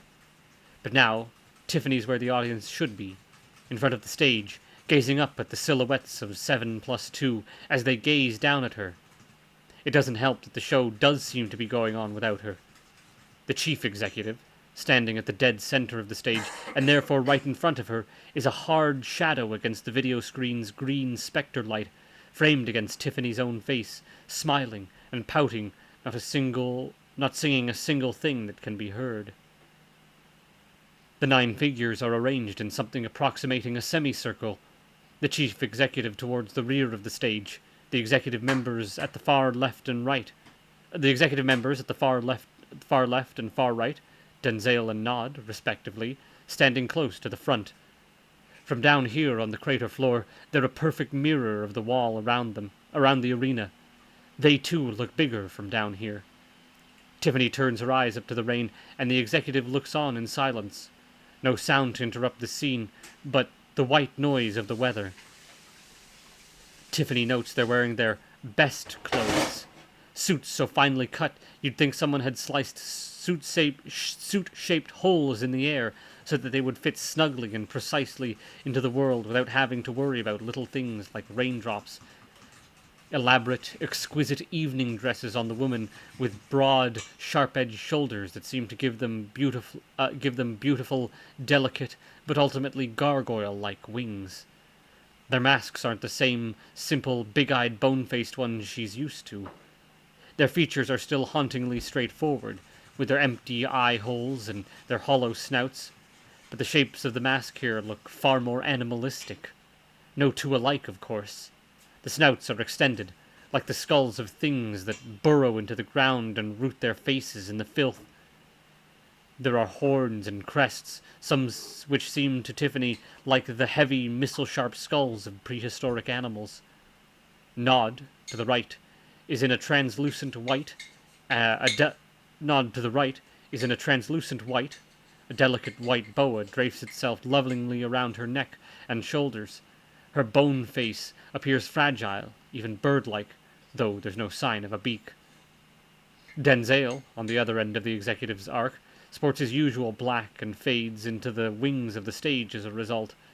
It somehow doesn't surprise Tiffany that the horns at the back of his skull are curved as a ram's. The executive makes the grandest impression, though, standing there at the rear of the stage so that Tiffany's sure she can feel the distance from him even if she could climb up onto his level. His outline spreads across the video screen. Behind him, great, sharp, jagged antlers sprout from his heavy, overextended skull so that from down on the ground you could swear they're holding up the sky. A ring of smaller, sharper spires at the crest of his mask, like crowns of thorns. The video screen behind him casts a halo of green light around his outline, carefully tracing out every quirk of the antler. The spine cuts across the enormous image of Tiffany, turning her bleach-white smile into something rough and ugly, full of black holes and broken teeth. Tiffany knows, as sure as she's sure of anything, that her core body doesn't look much better. Makeup and tan smeared across her skin, the diamonds from her forehead lost somewhere on the night's adventures, probably in the road. Rainwater spitting at her fashion sense. Nonetheless, she looks up at the chief executive and believes that she displays no fear. The chief executive clears his throat. The noise bounces off the walls of the arena and off the other members of the executive, surrounding Tiffany on all sides. "Tiffany," he says gently, "I believe we have a problem, don't we?" 3.44. Flirting. Some of the pieces that were supposed to make up the bomb's mechanism are still under Valentine's bed. These include the detonator caps intended to spark the explosive, and the timer mechanism designed to give anyone in the vicinity a carefully timed shot at survival. Valentine has no idea how the bomb's going to be triggered without these two items, but he can't let that stop him now. The two halves of critical mass are already in place, or at least in some kind of place. Each one fits inside a metal bracket near the center of the box, although there's no way the two can touch unless a hell of a lot of force is applied. Or unless the brackets simply break. When Valentine opened the canister, he soon found that the two halves of red uranium he'd given weren't the right shape as to fit the brackets. Unsurprisingly, as there can hardly be an industry standard for these things. He therefore had to bend the brackets into position with tools from one of the medical kits. It's possible they no longer have much integrity. The first half went into its bracket without a problem. The second one slipped out of his hand while he was trying to fit it. It was only then that he realized how damp his hands were. The red uranium leaves a kind of grey, sparkling residue which mixes badly with sweat, and how much his arms were shaking. Adrenaline rather than nerves. When the second half of uranium slipped, it slid towards the bottom of the box, and there was one moment of utter, indescribable serenity as it ever so briefly brushed against the surface of the first half. There was no sound, no flash of light, no miniature nuclear reaction. The two weren't close enough to have a critical relationship. Alchemical flirting, not marriage. Valentine found himself picking up the fallen half and trying again, without even pausing. The last challenge is to fix the explosive in position. Difficult as the bands crafted to hold it in place aren't here. Valentine reasons that it doesn't matter. as long as there's explosive material on each side of the nuclear material. He's been assured red uranium's key feature is its willingness to marry itself. That in mind, he begins working the putty like an explosive into the spaces around the box, working it around the edges of the metal. Strangely, this scares him in a way that fixing the uranium didn't. Possibly it's because he knows what makes the uranium unhappy, but he doesn't know how much he can squeeze and squelch the explosive before it complains. And an objection from the explosive would tear off his hand and let him feel his nerves being stripped away before he died. Alternatively, he gets the feeling, though it may be misguided, that a nuclear explosion is simply a state of not being there. Overall, however, putting the bomb together is no harder than anyone might have expected. Valentine finds the key is just not stopping to think. 3.45 Afterlife. At this point, Valentine is absolutely sure he's going to die. Being a modern boy, this doesn't bother him as much as it might have bothered his ancestors.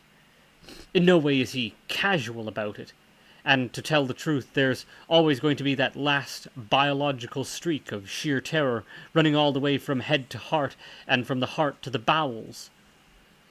Look at it this way, though. What did his ancestors have when they knew their bodies were running out of time? The hope of an afterlife that never really gelled with anything in their own experience. A mystery prize at best. By no means a certainty even for the religious zealots in the family. Oh, and the chance to imagine their own funerals. Nothing more. To think, the generations before him could only hope for a funeral and maybe the occasional half-hearted visit from a descendant bearing flowers. Valentine will leave no body, no physical trace, and if it all goes well, nobody will even hear his name. He's comfortable with this. He's never really liked his name. Undoubtedly, though, most of what he is, most of what his life will achieve, his true, absolute meaning in this world, will only exist after his death. So, very like Tiffany Corta, except that his greater self won't have its own face to smile and pose for the camera. The way he imagines it, it'll be bright enough and hot enough to cauterize the wounds made by the war. Incidentally, he can't stand Tiffany Corta's music. For some reason, he finds it contrived. 3.46 Fed to animals. Tiffany Corta has only been on trial once before, when she appeared on a TV magazine show with her... Tiffany Corta has only been on trial once before, when she appeared on a TV magazine show which put her in the hot seat, actually a specific seat designed to look like an electric chair, and allowed teenaged members of the audience to ask her questions at will. She'd been primed as to the nature of the questions beforehand, that goes without saying, but there was still a sense of acute guilt involved. Perhaps because it became clear, as the teenagers seethed in their chairs and tried to make their queries sound as penetrating as possible, that given the chance, they'd really love to tear her apart. You could hear it in every request they made. You could hear they wanted to forget about all the questions they'd told the producers they were going to ask, and instead ask her whether she could actually do the two low notes on Rising Star without computer assistance, or how much she got paid for advertising Jeans Cum affiliated perfume in the series of adverts which took one afternoon to film, or what it felt like to have been fucked by both a movie star and a director. The only thing stopping them was the understanding that they'd never get on TV this way. Another reminder. Tiffany came from a Catholic home. This is a trial. Most pop stars reach the point where they're re-evaluated, where their executives have to decide whether the stars are still significant enough to make a difference, or whether their media bodies are too small and shriveled to be viable. Mostly, however, these decisions are made in the offices or restaurants, when the stars aren't around. But Tiffany's standing before an executive which gets its kicks wearing animal bone masks, which has taken her to the point where she may be spawning doppelgangers at any moment, which she has no qualms about hinting, just hinting, that it may have some mystical power over history itself. She suspects these people can erase her, or at least her current core body, if they so wish. The chief executive has already laid the charges before her, in reasonable and professional tones, and 3.47. The charges are as follows. 1. Unprofessionalism. Chemical. The cocaine, of course, though the chief executive doesn't use that word explicitly. It'd be unseemly when cocaine is such an industry standard. But he implies in his general talk of particular excesses that Tiffany has crossed a certain line. This is a real law of her profession. Tiffany knows that, although as laws go it's rather medieval, only the executives are permitted to know where the line is. No performer knows how much is too much until she receives her first warning. The faces of the figures on either side of the executives are sharpened and reptilian, making up for their lack of jawbones with the skulls that are, in themselves, jagged enough to cut through the skin.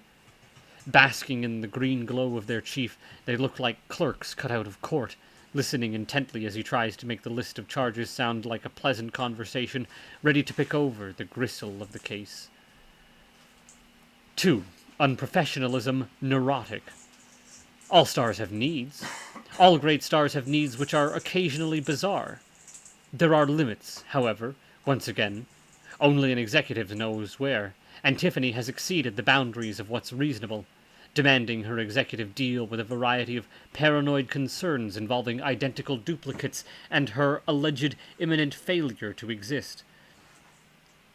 She's also displayed an obsession with her own appearance, which goes beyond the bounds of show business vanity, even insisting her hotel room be equipped with multiple VCR machines so she can watch herself from numerous angles, despite the valiant efforts of people like Father Denzale to cure her of this dangerous obsession.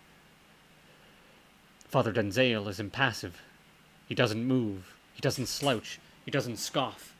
Meanwhile, Mother Nod, at the other end of the stage, is the only one of the assembly to show any motion at all. Every now and again she shakes her head, sadly, at the executive's words, like a mother hen fretting about a wayward chick. 3. Unprofessionalism. Sexual. The proclivities of stars, when it comes to copulating with their own kind, are well known, and of interest to nobody except the press and the public. Coupling with the lower classes, though, is as unforgivable as it was in the 12th century. Stories of Tiffany's sordid trysts with the servant breeds, with hotel staff and even taxi drivers, are legion. The executive is obviously doing its best to keep these stories under control, but they could leak out to the press so easily. And where would she be then? Doesn't she realize that young girls are looking for her moral guidance all over the world? Doesn't she want the coming generation to be full of prostitutes? Does she want the coming generation to be full of prostitutes bearing her name on their foreheads? Does she? Does she? Does she? Note that the executive harangues her. Such a low, cinnamon-flavored voice could never harangue. Not that the executive harangues her. Such a low, cinnamon-flavored voice could never harangue. He makes it all sound so reasonable. That undertone of course you're a slut, and you don't understand why we're concerned, don't you? 4. Unprofessionalism, contractual. And that's about it, isn't it? That's what it's about, all about. Tiffany is contractually bound to the executive, bound by clauses far beyond any written agreement. Clauses that cut right to the bone. It's a contract d'etre.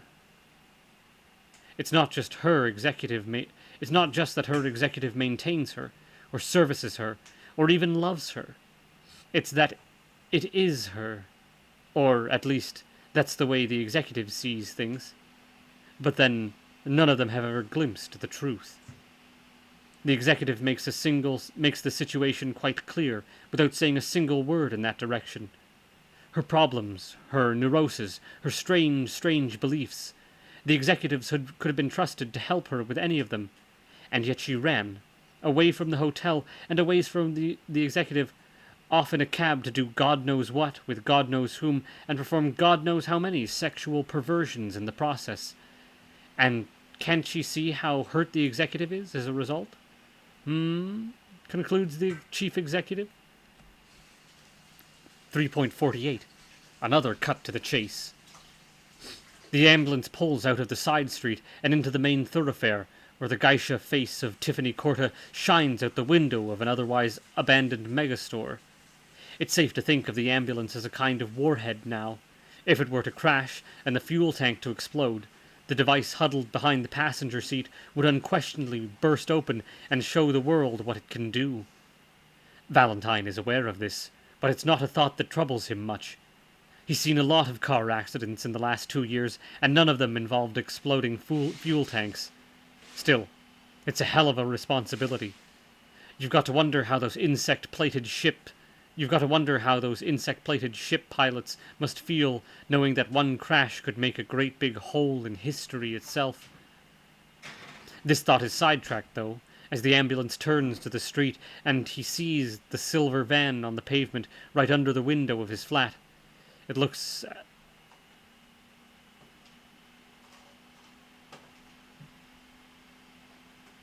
Oh yes, it looks out of place. It looks as out of place and as awkward as always, and the two passerby cars, which happen to be moving through this part of the world at nearly 4 o'clock in the morning, have to swerve around the part of it that juts out of the road. He's going to have to drive past the van.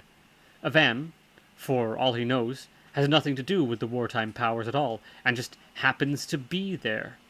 A van which doesn't necessarily contain any microwave-emitting weaponry at all, and which has no way of being proved to which has in no way been proved to control the dogs of war. He pulls out into the middle of the road and begins to maneuver around it, wondering all the time if there's any way to make the ambulance look nonchalant. 3.49. Swerve. And without any warning at all, the van lurches from the pavement, straight towards him. Valentine, who didn't even realize its engine was running, feels the adrenaline coping with one more shock to the system. His first impulse is to guess the van's trying to force him off the road, but not the more prosaic, for Christ's sake. What kind of idiot rams a vehicle if they know there's nuclear material inside? He responds to the challenge well, with a kind of aggressive driving that owes a lot to the needs of the ambulance service, not to mention the some length of time spent in Cause's company. He threatens back. The wheel spins under his slippery fingers, and the ambulance veers towards the van, winging it and causing it to screech out in a protest. The driver isn't used to this. Valentine remains calm as he thinks possible as he presses down the accelerator.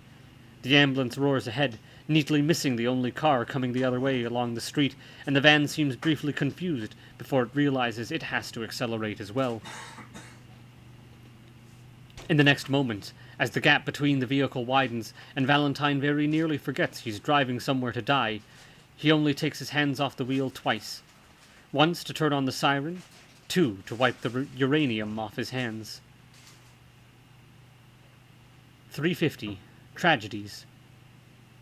Think of the consequences of a crashed ship. Valentine certainly does.